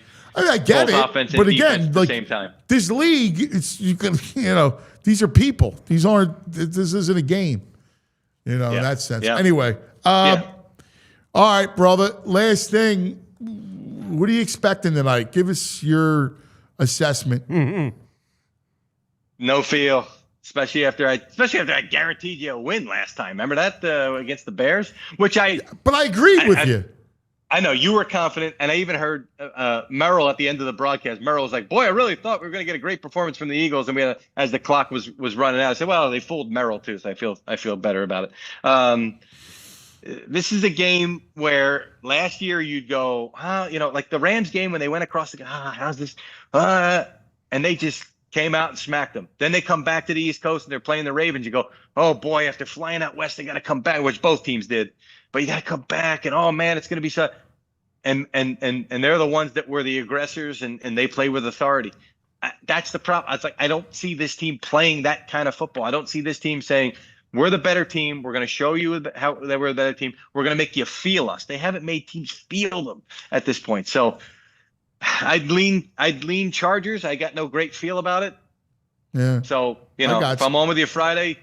And I say, hey, I had no feel, and the Eagles won, and they were impressive. No, Good for them. I'm completely with it. I think you and I feel the same way. I felt that way Friday. I felt supremely confident on Black Friday, and now I have no feel. I look at them and go, I don't know. Because I don't know if it's in them. I keep going back to what we started the conversation with. I don't know if that offense is in them. If you're picking the Eagles tonight, it's a feel leap of faith, like that team's still in there and they're going to show up tonight. And by the way, I picked them for social, and only because, and again, I'm underwhelmed by the Chargers. So because of their injury, that's the other part of this, right? I mean, listen, you got for everything from the quarterback, you don't know what his hand's going to be like. To them without their tackles and how banged up they are, and I got to lean Chargers here. I don't feel great about it. I'll just sit down, watch the game, and hope you guys have a great Tuesday morning. How about that, and I'll be happy for you if that happens. Thanks, my brother. We love you. All right, pal. Talk to you Friday. Thanks, brother. Friday, when we will unpack this one and look ahead to a Raiders game that if they lose, let's not even think about that, right? Hey, they covered yesterday.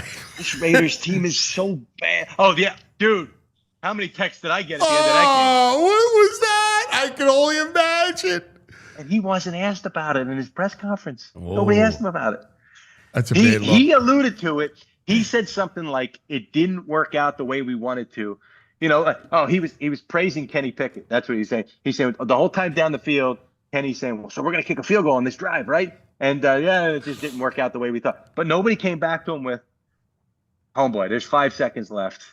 Like, even if you make it with 1 second left, the minute you recover the onside kick, the game's over. Like there's no chance. No play. I know the analytics say go for the field goal, but in that spot, the game's over. Game's over. Just game's over. Like, you're legitimately only kicking it for the people. And I didn't get it. I didn't get any text from people who were like, yes, Pete Carroll. I got that in the other side because, Joe Q Public likes himself some favorites.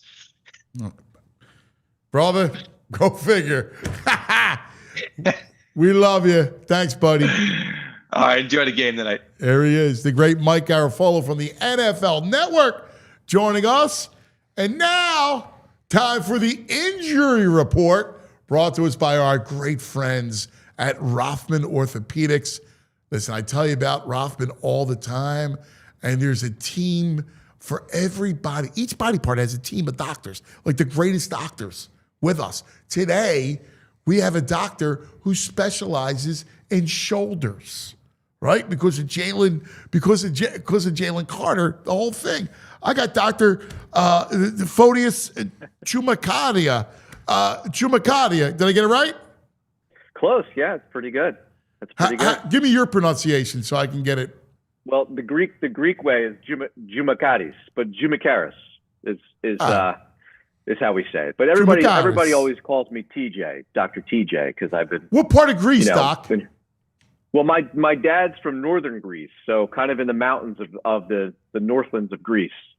Oh, wow. So not anywhere nice to visit, unfortunately. Not the islands or anything like that. So we have to do that, but then also like visit where he's from, which is beautiful in its own right. Like the mountains are nice. Is it a lot of olive oil? A lot of olive oil, a lot of oregano, the Holy Trinity. Lemon, olive oil, and oregano. That's the Holy Trinity right there. I love Greece. First of all, the culture is great. The people are incredibly warm. Doc, it's a beautiful culture. I love Greece. Love it. Love it too.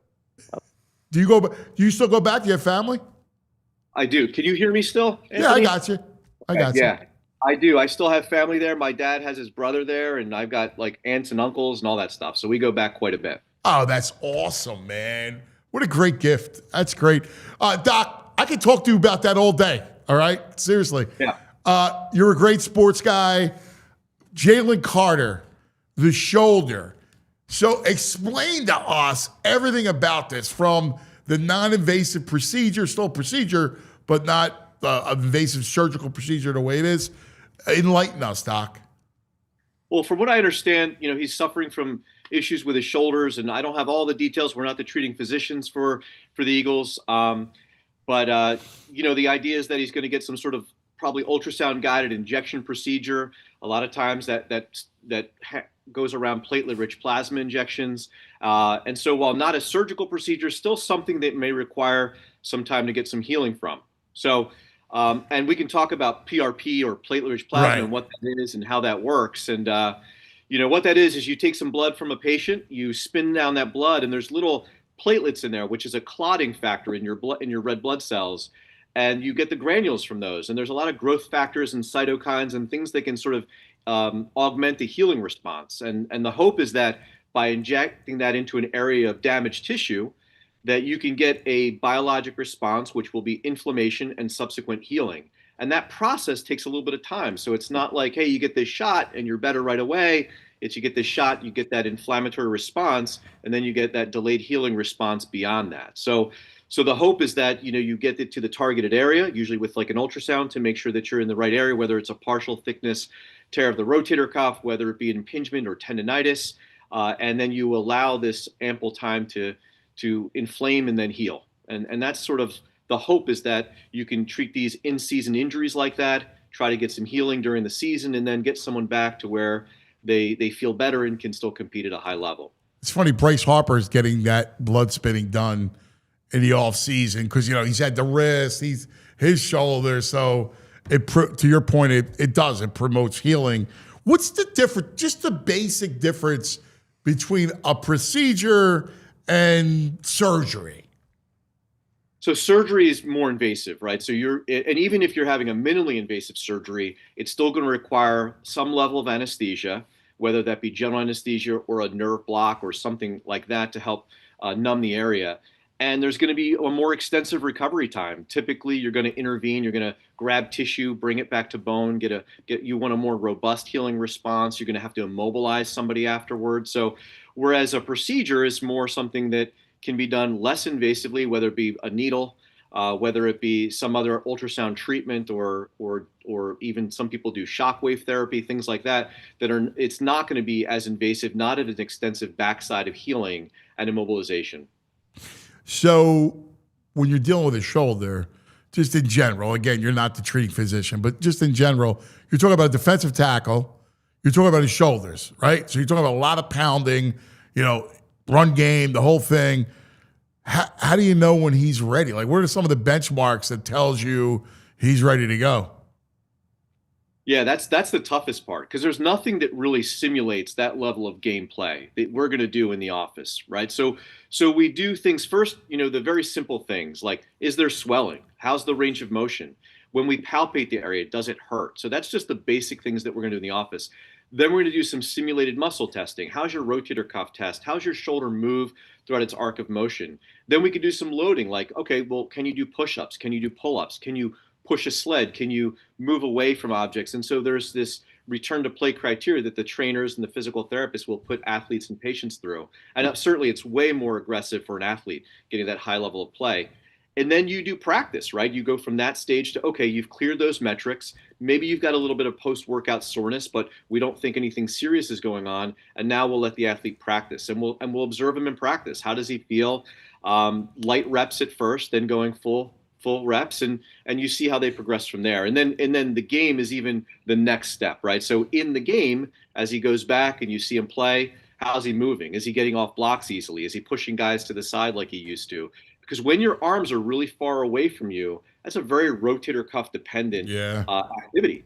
And if you're going to load with your arm away from you, that's going to be a lot of strain on the shoulder. And so you just have to see how that manages through practice and gameplay. Yeah. Doc, great stuff, man. Excellent stuff. I could talk to you all day. In fact, I want to have a session talking about Greece one day with you. All right. I love it. I could go on and on. I love it. It's I gotta tell. I actually wrote a movie about olive oil, and it goes through Greece and Italy, and little Spain. Yeah. Well, it's interesting. A lot of the olive oil that comes out of Italy has come from Greece because the Italians are much better at exporting. So yes, I read that because it's so plentiful in Greece that they know how to package it in Italy. So it's like a half of, I saw the same thing. That's Italians and Greeks working together. What's better than that? That's great. Perfect. Listen, I want you to have a blessed holiday, brother. All right? Thanks. Thanks for hanging, man. You're terrific. Appreciate it, Doc. Always a pleasure. Thank you very much. We love visiting with our Rothman doctors, bro, every week. RothmanOrtho.com/PHLY. They're great, man. They got Devon back on the court. They got me. I had a torn Achilles. Yeah, I got a ski trip at the end of the month. I'm hoping I don't have to see them after that. Ski trip. You're ready. You're going to be walking into Rothman. Yeah, getting Skylar into ski school and all that. So that's awesome. She started last year. Ski school. That's cool. Where at? We're going to Akimo in Vermont. Wow. Yeah. That's awesome. Yeah, dude. a little family holiday trip. When are you going? In between Christmas and New Year's. Taking my mom up, going with my sister. Oh, that'd be nice. Yeah, all the cousins. Cabin and all that. That's awesome. A little hot tub action. Yeah, sure. Good stuff. All right, let's take a quick break. We'll come back, and it's a Murphy Monday. How does the great Philadelphia columnist feel about this game? We'll find out. So far, nobody has a feel. Nobody has a feel, except the bunny. Take care of some business. Monster game as we know it, and you could play it on the Bet Park Sportsbook online casino app right now. Birds are a 2-point favorite on the road in L.A. The total, 41.5. Oh, tight. I think it's a low-scoring game. There's a myriad of ways to play the game right on the app. Make sure you download it. All kinds of fun, the same game parlays, all the props you want. Football, basketball, baseball, it's all there. Hockey, fly guys. Check it out, the Bet Park Sportsbook online casino app. New customers for the casino get up to $1,000 casino bonus back. You're talking live blackjack and live roulette, you name it. All the hot online slots. New customers get that $1,000 casino bonus back if you're down the first 24 hours. Join me on the Bet Park Sportsbook online casino app. You're going to be 21 in PA, Michigan, Maryland, Ohio, New Jersey. If you have a gambling problem, please call 1-800-GAMBLER. Whether it's a sore knee, stiff shoulder, or nagging back pain, I got a ski trip later this month. I'm in my mid-40s. I'm already afraid of what's going to be hurting after that one.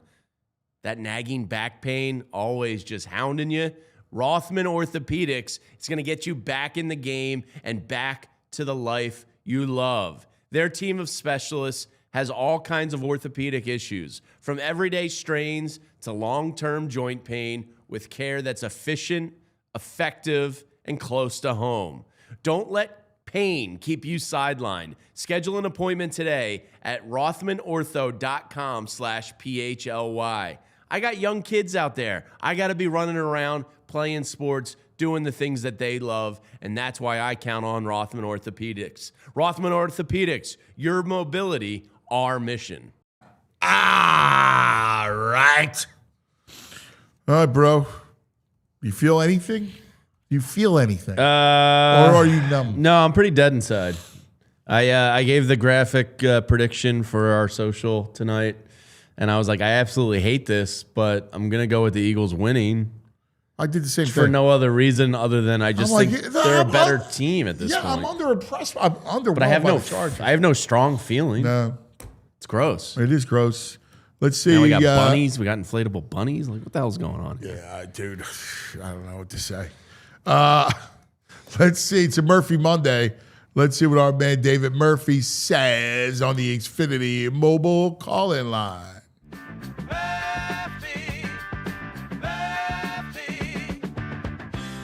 It's time for our man, David Murphy. What do you say, buddy?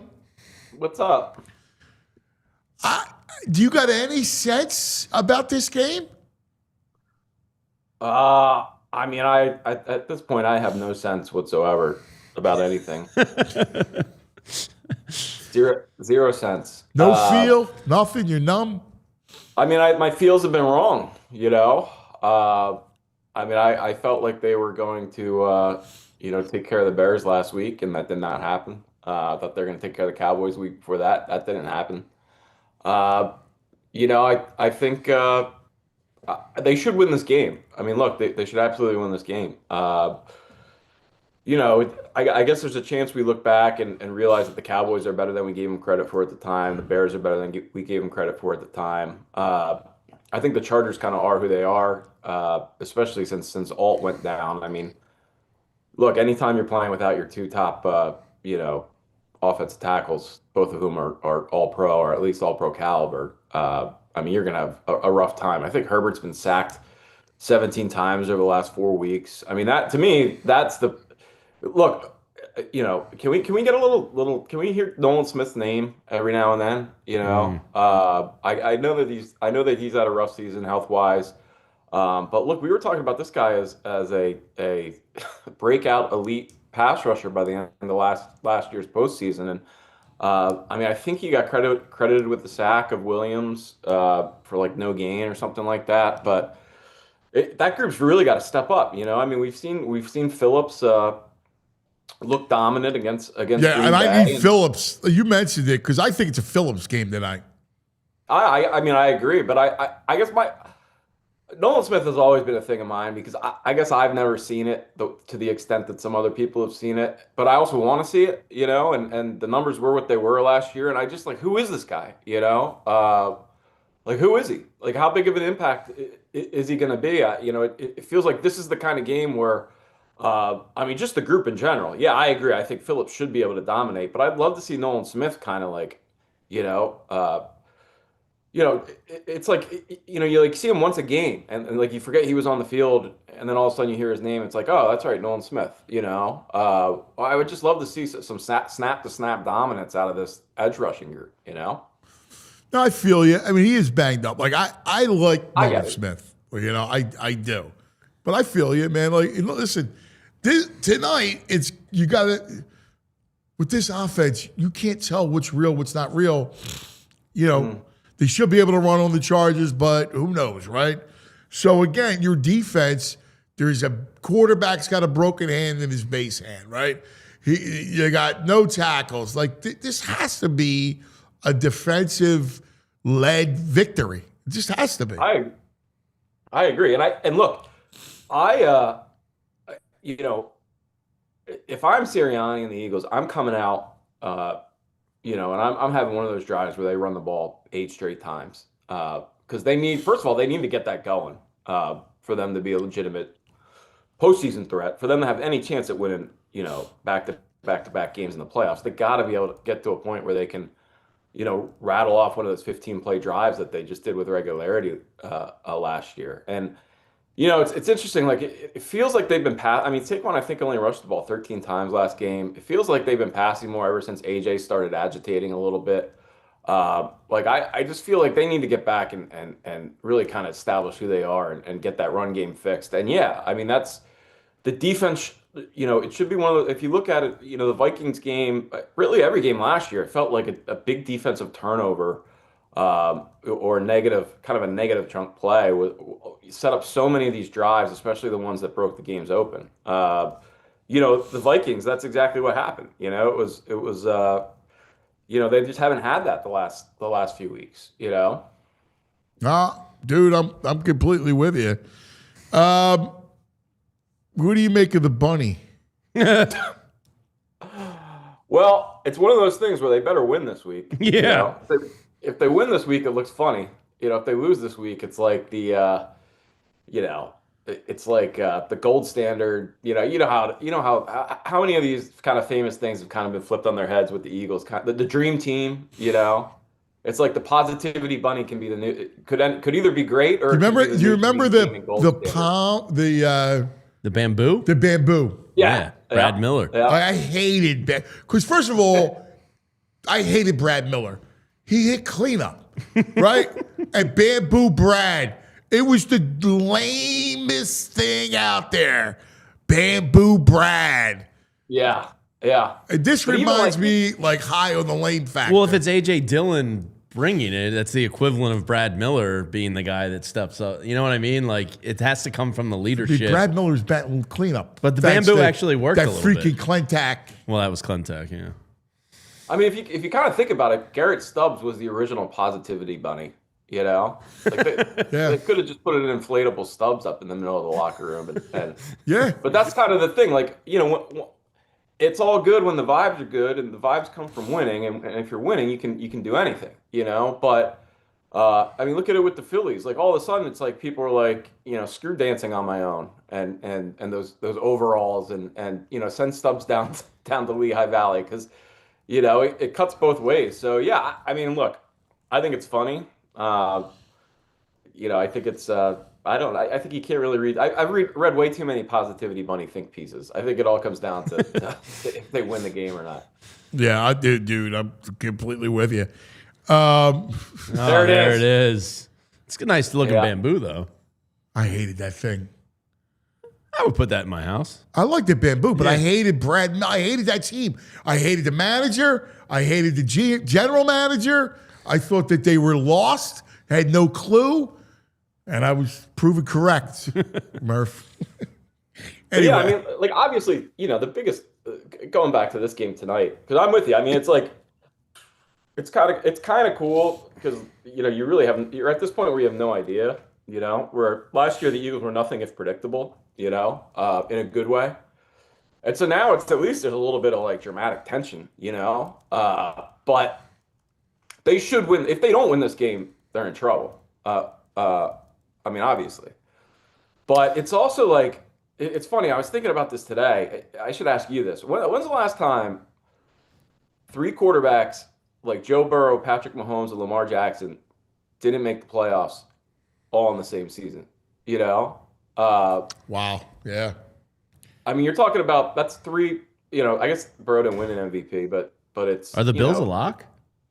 Yeah. Bills are pretty much a lock. Yeah, I mean, someone's got to make it. So someone's got to make the playoffs. But I think if you look at it, like Jalen Hurts might be like the 3rd or 4th oldest quarterback in the postseason. There's a scenario where that happens. I was looking at the active career passing leaders, and the only guys that will be in the playoffs right now that are in like the top 15 to 18 are Stafford and Aaron Rodgers. I mean, it's fascinating. So it's kind of one of those years, where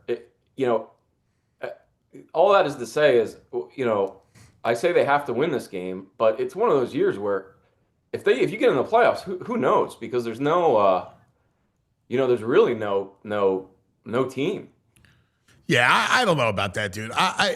You got to get in the playoffs playing well. Like, I mean, by the way, if you lose tonight and somehow go 2-3, because you're going to lose to Buffalo, and if you lose one of the Washington games, you're 2-3. If Dallas runs the table, you're out. So you better win. Yeah, I mean, look, there's a lot of. I'm with you. Don't get me wrong. I'm just saying that like, it's one of the weirder years, in the NFL, starting with, when you've got three of the four elite quarterbacks in the game, won't be partaking. It's just a weird year, Let me ask you a question. You're right. It's a crazy year. But let's talk about this for a second. Because if it ended today, the Packers would come here. Do you feel confident in a rematch with the Packers? I feel confident every time I watch Jordan Love throw a pass fading away into his backfield. I just can't. I am the biggest Jordan Love hater on the face of the earth. I'm right there with you, Murph. And even the good throws he makes, it's like his mechanics are so screwed up that I don't. Jordan Love. I've seen him play well, so I fear. Not on the big stage. I don't Wilts. care. If they had no receivers last year, they were bagged up on the offensive line last year. They had nothing. This year they're actually getting healthy at the right time. They look pretty good. We'll see. I don't want to see them in it. You want to see them? I don't want to see anybody right now with the way the Eagles are playing. They're their own worst enemy. I mean, they're one and done right now, regardless of who it is. Everybody would scare me at this point. I mean, the Rams are the only team where I'm like, man, that's a win. Anything less than a touchdown favorite, and I'm taking the Rams. But even the Bucks. I mean, it's very crazy. Like, someone's got to make the playoffs, and it's gonna be interesting to see. I mean, look, does anyone have any? It's funny because Sam Darnold's having like the exact same year he had with the Vikings last year, where they're going to go in, they're going to sneak into the 1 seed or the 2 seed, and no one's going to believe in them, and he's going to prove them right. The first time he goes out and tries to win a playoff game. It's here's the difference between last year's Darnold and this year's Darnold. He's got a defense. Well, the Vikings had a defense. Not like this defense. This defense, no, you're right. This defense is great. And I can't believe I'm saying this. Smith and Jigba might be better than Justin Jefferson. He's nasty. Well, Puka's the best receiver in the game. Puka might be the best receiver of all time, as far as I'm concerned. I don't know. Smith and Jigba is don't get me wrong, he's uncoverable. Great. He's great, but Puka's matching him stride for stride right now. He also has Devontae on the other side. I mean, I love Puka, but he's got Devontae Adams. Who's no, you're right. I got you. It's interesting. I don't know. It's funny. The Niners are like lurking there, and they haven't looked impressive to me once since I've seen them. In fact, I'm like shocked to see they're 9-4, 8-4. That's obviously a team you don't want to play. Come the postseason. But yeah, it's really hard to identify a team that you're like, oh man, I would pick them over the Eagles. The Rams are really the only one. Yeah. Well, I don't know. I pick Seattle. Yeah, I don't know. Like you said, dude. I'll be honest with you. Like you just said, you nailed it. I'm trying to think who I would pick the Eagles over right now in the playoffs. Not Seattle, not the Rams. I wouldn't pick them against the Packers. You would. I wouldn't. The Bears, The South, yes. There's nobody in the South. Well, I think we're ignoring the two elephants in the room. The elephant's not in the room in Lane Johnson and Jalen Carter, and I think that a lot depends on what their status is heading into the playoffs. I mean, we really have been kind of overlooking the whole Lane Johnson thing. Even though the numbers are what they have been throughout his career when he's not on the field. So I guess I'm speaking from a position of assuming they're going to have those two guys back and at their usual levels. But what if they did? Hang on 1 second, baby. We are in overtime. OT in the city. Hey, if you're watching any of our platforms, Xfinity, Roku, you name it, we're on YouTube right now. Make sure you're subscribe. You do us a big solid. I hear you, Murph. I just don't know what they got, right? Yeah. I don't know what they got left. I don't know. I mean, this year, and again, did you see the Saquon? What shakes me to the core is Saquon's quote. Put that quote up, Tyler. That quote. This is New York Giants loserdom infecting our locker room. I feel like it's carryover. bad attitude up there, losing ways, now bringing it here. Like, even if it's true, don't say it. Man, we're turning on Saquon. Wow, you're turning on Saquon, bro? I mean, not really, but like, dude, that feels like something coming out of MetLife Stadium, not the link. Dude, you What'd he can't say? turn on What's the quote? Saquon. There you I saw go, this. Murph. Honestly, I think it's been awful. Ask anybody if they're being honest. We'll all agree on that. I think the energy in practice and walkthroughs in meetings has been great. Now we have to carry that into game day. Well, then do it. Game day energy has been awful. What? Yeah. Look, I'm with you. I'm of the belief that anytime a team starts talking about stuff like this, that's the fact that they're talking about it is it's over. The concerning thing, because it means they don't have any answers anywhere else. You know, like, look, sideline energy comes from winning and playing well. I really think it's a chicken or the egg thing, you know. But at the same time, it is like you got 2023 lingering there, and like you wonder, you know, AJ, you know, just it's the vibes are questionable. You know, it's very concerning, and you have to wonder if there is something more that's, like where is that coming from? How is your energy not? I don't know. Maybe they need Sirianni to start mouthing off. It's game day. You know, like I want to tackle the bro right now. I'm with you. I don't know.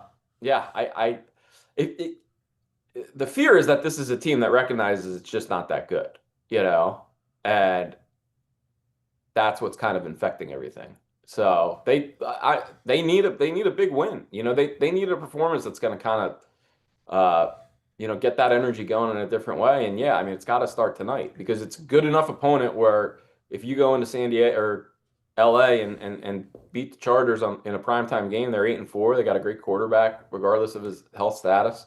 You know, that's a good win. It's a good win. And they should be able to do it. But if they don't, then they're just not the team that we think they are. And I think they might have just as many questions about that as us deep down inside. So let me ask both you guys a question. The offense has been awful. Now the energy is not there on game day. Awful. Quote was awful.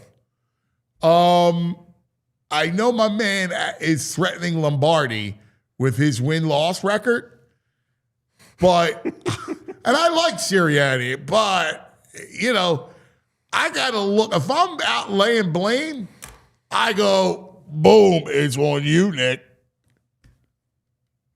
Yeah, and it's I mean, it always starts with the coach. But I would say, but even more, he's Mr. EQ. They don't have energy level on game day. It's not like he's an offensive guru where he's Shanahan or McVay. He's supposed to be a CEO head coach. That falls right on your lap.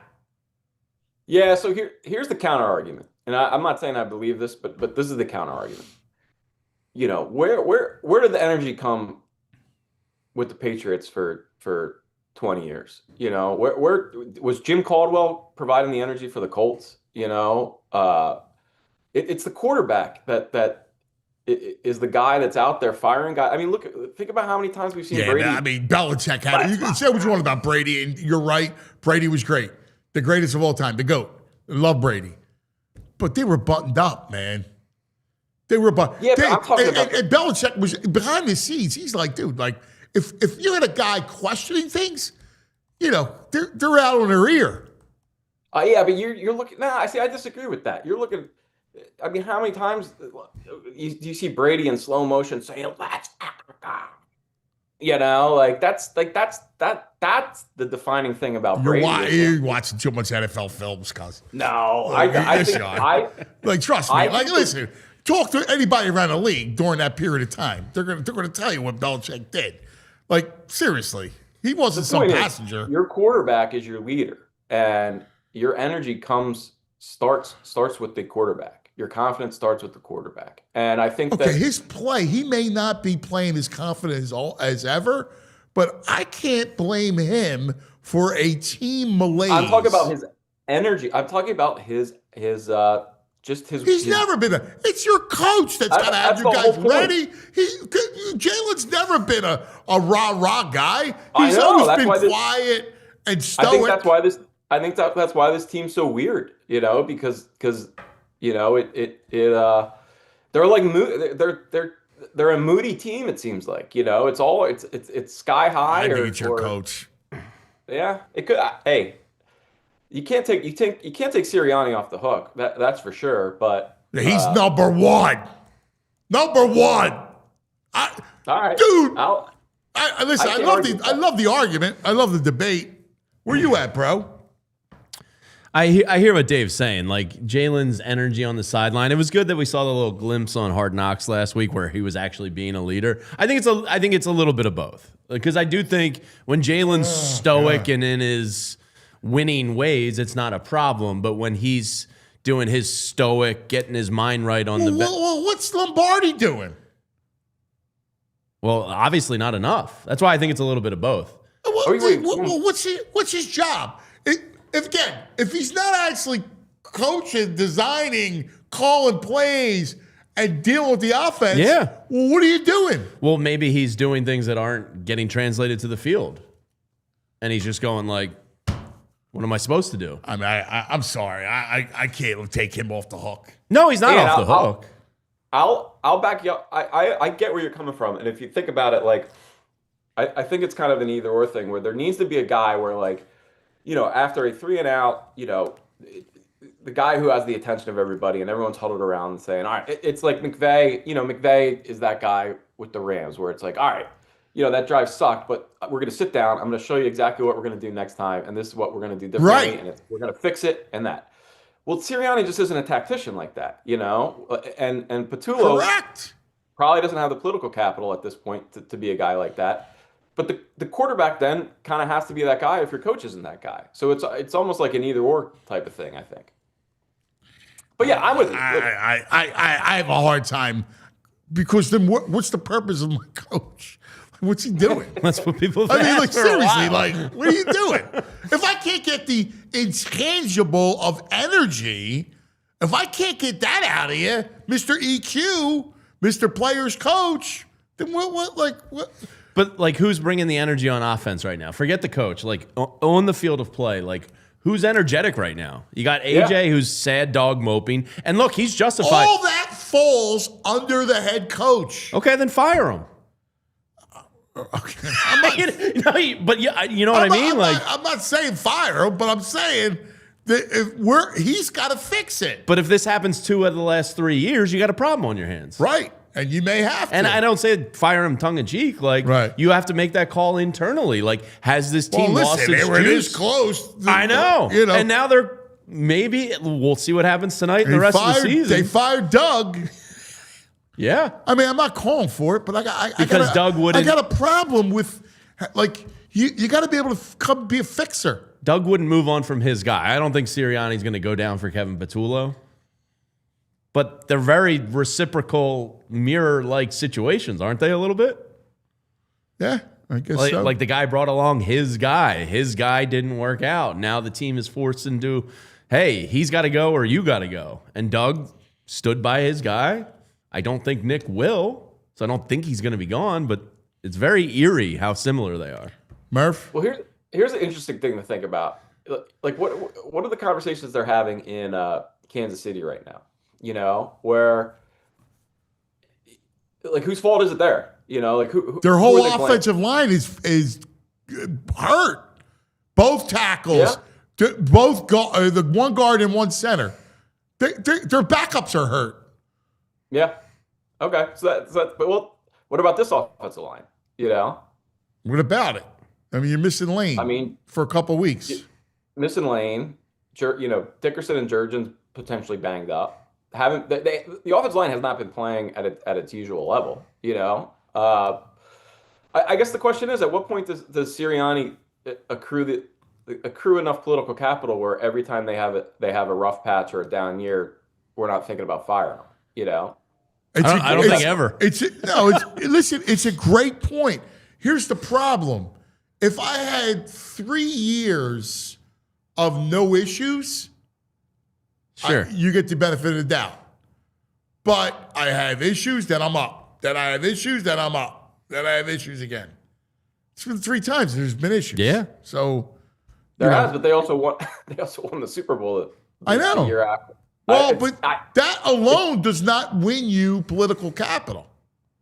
No, but it does. It does make you think. Like, look, maybe any coach they would have hired if they would have fired Nick after 2023.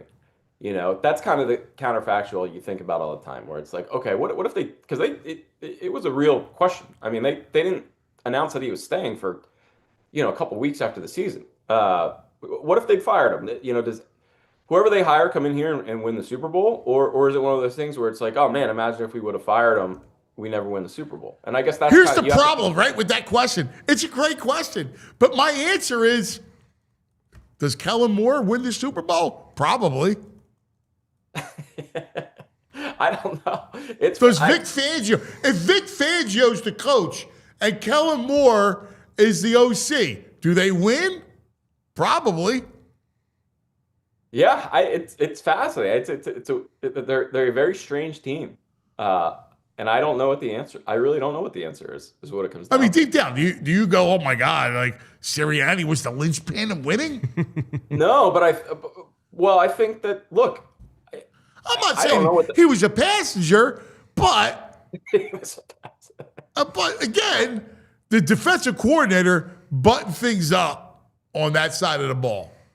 And all then right, Kellen Moore, we're a downhill run team, Nick. Boom, that was it. All right, if Jonathan Gannon's your head coach, do they win a Super Bowl? No. No way. All right, well, that's the thing. So who are you hiring? That's part of the question. I'm hiring Fangio. I told you. All right. Yeah, I don't know. I think that I think that the coaching thing, I don't know that it's a coaching problem. I think that, look, if you bring Sean McVay in here, yeah, I think this team is much better than they are with Nick Sirianni. The problem is there's just not a lot of coaches like that, and I don't know that. I'm not saying fire the guy. I'm just saying bringing him up as a problem, a potential issue. It might be something you need to think about. All right, well, I got you because I don't want to I don't want to burn you all day, but I could talk to you all day, dude. Winter meetings. I know. It's where are we at, man? I think the Schwarber thing's going to get resolved at some point in the near future. I mean, I just saw a report today. Somebody was saying the Pirates, are jumping in. But again, the deal was what was reported was something like 4 years and $100 million or something like that. So yeah, as long as that's the scale that we're talking about, I don't think there's any way the Phillies don't end up, bringing him in. I think it's 5 and 125 has kind of always been what I look at. You pay him through his 36-year-old season, and I don't know how many teams out there are going to beat that. I think it'll get done. I don't know what the sticking point is right now, but. So you want to go 5 125, right?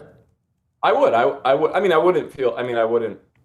I mean, ideally, that's not what I would like. I think 4 and 110 is probably, the fairest market value for him. But I would go to. You're like, I heard 4 for 140.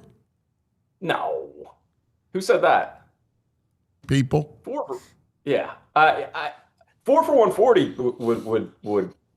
I mean, look, Freddie Freeman signed for 6 and 160, I think, 3 years ago at the same age. I find it very hard to believe that, Schwarber's gonna blow that out of the water. I mean, 4 and 140. That's we'll see. Look, I don't put it this way. I don't think it's gonna have to go to 6 years, and I think that's the biggest. That's the biggest question. I don't think there's any other team out there that's going to give him. You're not believing that the Mets' interest is real? I'll be honest with you. If the Mets sign him, that's fine. Sign Pete Alonso then. I don't know why. I don't unless they're planning on signing both of those guys. I mean, they're pretty much the same exact player. If you look at their numbers over the last 4 or 5 years. So no, I don't. The Mets don't scare me. I don't think. I don't think it would make a whole lot of sense for them to go there. I mean, look, I think Pete Alonso is arguably more valuable than Kyle Schwarber, just for a simple fact that he plays the field and hits from the right side of the plate. So I don't know. I think I think Alonso would be a great fallback option if the Mets do, for whatever reason, decide they want Schwarber. But I think it makes sense for both sides to have it come here. What about Ranger? How much do you think Ranger gets? That's a great question. I'll have to go back and look at one point this year, I sat down and tried to kind of come up with a kind of market prospectus for him. And I think I think bare minimum, like 490 is probably what the floor is. I mean, you got to think Taijuan Walker got 472 3 years ago. That 4-year, $90 million mark is kind of where, like Eduardo Rodriguez, there's a bunch of guys kind of who are at that mark.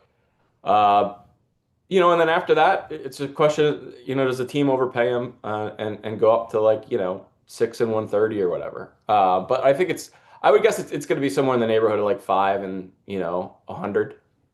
And frankly, I like Ranger a lot. And if you could guarantee me that he would, keep himself in shape throughout the duration of the contract and not kind of bask in the payday, I would make him more of a priority this offseason. I don't think it would be unreasonable for them to especially if you can't upgrade the bullpen. I don't think it would be unreasonable at all for them to spend some big money on Ranger. I just think that, given I'm not calling Rangers character into question or anything, but it kind of is what it is. I guess you gotta be able to stay healthy, not go through those dead arm periods that last 2 months. Exactly. So I think that's a done. I don't think that he's going to end up somewhere that's not Philadelphia is what it comes down to, and I think both sides kind of understand that. What are you going to do with catcher? I mean, hope that JT Realmuto will sign for 2 years and whatever, $30 million. I think that's, it's as much as he's fallen off as a hitter and as much as he isn't that middle of the order bat that you're getting along with a great catcher, he's still the best offensive option really out there. And the fact that he brings so much else to the table, it just seems like, I can't imagine there's a team out there that's going to overpay for him, given kind of what we've seen regression wise over the last couple of years. Yeah. And I think the Phillies, then it's just a matter of them matching whatever the highest offer is. I can't wait to not have another right-handed bat to protect Harper in the lineup. Going to be a fun year. Yeah. Woo! They're hard to find, man. That's why I've always been on the train of put Harper in the outfield and sign Schwarber and Alonso. Yes. But again, it's not my money. So. No, you're 1,000% right. You're spot on. The only way you are serious contender with this lineup is Harper back in right field. Yes. Yeah. You're right on, Murph. Dead right. I would say also it's the only way you win. Teoscar Hernandez sucks defensively. We know that. Dodgers are shopping him. If you can have him for cheap, screw defense. Let's just all gas, no brakes. Can I also ask you guys a question? Because I think I'm in such the minority here. I know you need controllable players and you need cheap players. No, you need somebody that can win now. Okay. I don't care about that. I look at Crawford and I go, I got a left-handed bat hitter with no power who's not a great center fielder, who's more of a corner outfielder. Why am I excited over that? I'm with you. I've been preaching that message for. I don't understand the Crawford hype necessarily. Now again, it's all a matter of will he ever develop some power potential like his dad did? And he hasn't yet. And it's like you said, he's best case scenario he's Juan Pierre, and worst case scenario he's just a glorified Johan Rojas who like you said is probably in the corner more than center field. So I'm with you, and I think that's part of why the messaging has sounded so weird about him. Because I think pretty much everyone realizes he doesn't have any more developing to do at AAA. He's gonna hit 340 at AAA. The big question is, what's he gonna look like against Major League pitching? And will he be anything better than a replacement player? And yeah, it's time to find out. But at the same time, I think the Phillies are, I think they have their suspicions about what the answer is going to be, and that's kind of why they've suspended disbelief for as long as they have. And I think it's why I don't think there's a big trade market for him out there. Yeah. I agree. Yeah. I think the best thing to do for them would be like if Justin Crawford's legitimately a top prospect and there's teams that are out there valuing him as such, like if all it would take to get Ketel Marte is a package built around Justin Crawford, then yeah, you do that in a second, But I just don't think he's. I think people. I think a lot of Phillies fans have way overinflated kind of the market value of who he is. Completely with you. My brother can talk you all that's day. What it comes down to, But and that's why they ran it back last year, and that's why it's going to look like that again this year probably. I'm with you on Teoscar. I think that they always thought that if you're going to have Nick Castellanos in the field, you got to have two other strong defenders in the outfield. But if you're not going to have Castellanos this year, then you can kind of take that mulligan. Look, they won a World Series with Pat Burrell in left field. They went to another World Series with Raul Ibanez in left field. Left field defense is the most overrated thing on a baseball field, and I'm with you. I would always err on the side of offense over defense because just look at the last couple postseasons. You need it, and that guy's got playoff cojones. You know what I mean? Like he steps up and yes, like you need gamers. Yes. Yeah, if he could be had at a reasonable a reasonable cost, then absolutely. It's just a matter of what we're talking about in terms of reasonable cost. It's just a shame they didn't sign him. It's just a shame they didn't sign him. I was on that train. I know, we were all.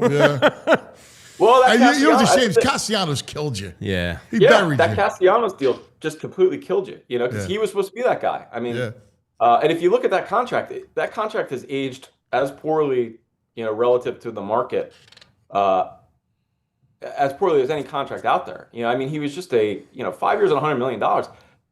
Guys aren't signing for that now.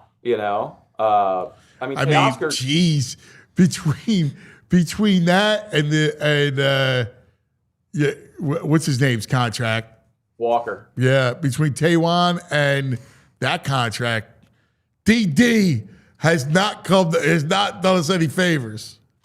No, that's the thing is that's when people, every offseason when people want to sign guys, you got to remember, it's not your money, but at the same time, the guy's going to be here, and like Castellanos, 3 years from now, you're going to be like, oh man, if we just hadn't signed Castellanos and Walker, we could sign Alex Bregman, Right. And that's they got to figure it out. I don't know what the answer is because I know Alec Bohm, there's not a trade market for him, I don't know what there's been enough smoke around second baseman that I'm curious if they're thinking about if they think they could move Stott for something that leaves them as good or better. I would keep Stott. I actually liked him in the 9-hole, and if I ever want to move Turner to center, I could play Stott at short. I don't have a problem with Stott. Yeah. To Dave's point, Tyler just texted us 6 position players signed for $20 million or higher AAV. Only 2 of them were more than 3 years last year. Wow. And he got 5. Yeah. Yeah, and that's the other thing with Schwarber, kind of circling back. If you look at it, part of the tough thing with him is there just aren't really many comps. Because, again, it's not even just the if you look at since the Freeman contract, pretty much any position player that has signed for more than $100 million guaranteed has played either center field or shortstop. There just haven't been the market for non-premium player. Look at Alonso. Alonso was right there with Schwarber last year in terms of if you look at his track record in the season he was coming off of, and he had to settle for essentially a 1-year $30 million deal. So you know, I don't think it'll take that. I don't think they'll have to do something ridiculous to bring Kyle Schwarber back. I go get Buxton. Yeah, but he just gets hurt so much that, you know. I got to take a shot. And if he's healthy, he's exactly what I need.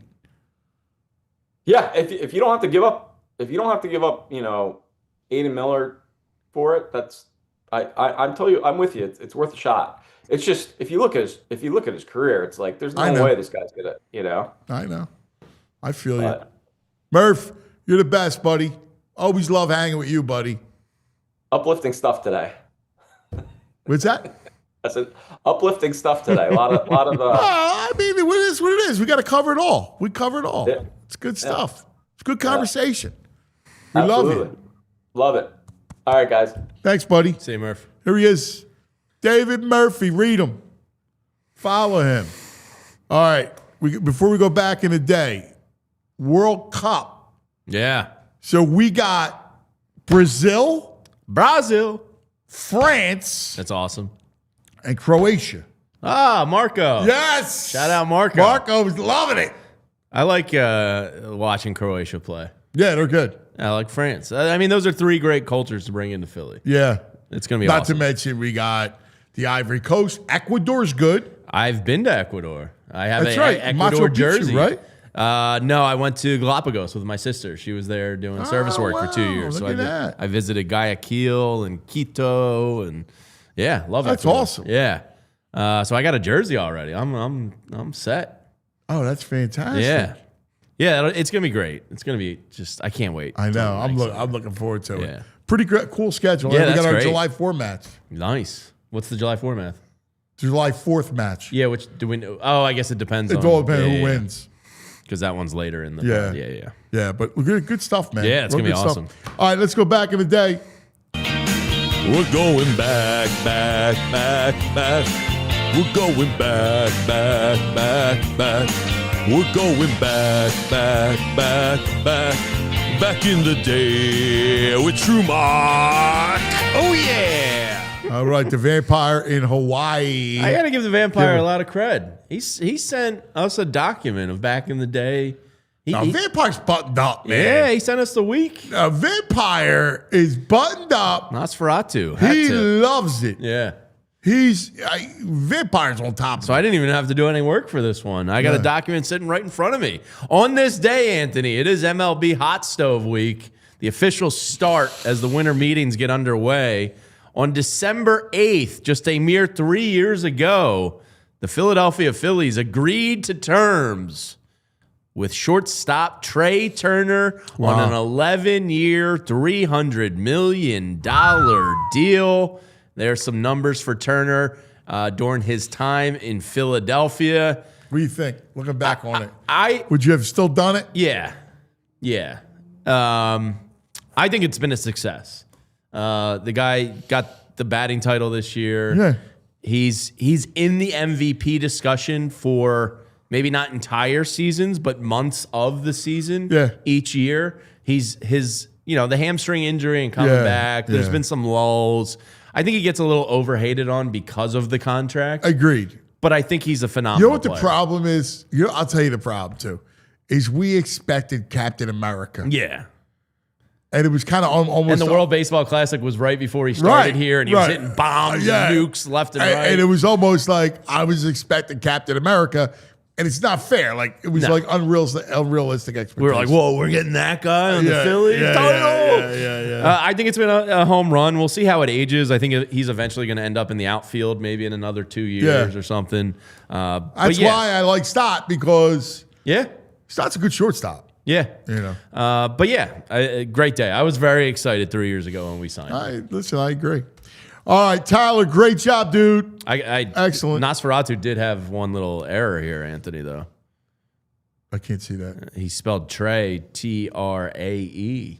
I'll just I'll go with the plain typo. Yeah. So he's off. Because you invert a layer here and there. I just think. I get it. By the way, guys, he also decided he was going to send us a video from Hawaii because he wants to check in, apparently. If you want to see that, or we can wait till tomorrow.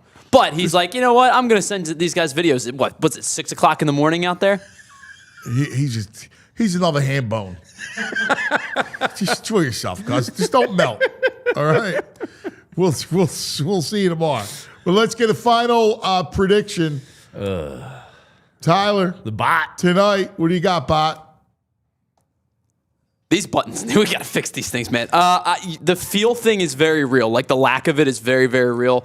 I would feel a whole lot better if I knew if Trey Lance was playing as opposed to Justin Herbert. It's going to be Herbert. So but with Herbert playing, I know a little bit modified, mostly shotgun, mostly pistol, like you guys said. I do still think that he's dangerous. It's going to be a slog. I do think low scoring, close game. If the Eagles don't win this one, I think there's trouble. I'm going to take the Eagles. I'm going to say 23-20, but I don't feel great about it. I'm not saying it with my chest. Dude, you're basically, we're all going to say the same thing. Yeah, I mean, I think the defense snaps back. I think that was the outlier of the Bears game was the defense just looked so poor. I think they snap back, keep the Chargers in check. I think they win 24-20.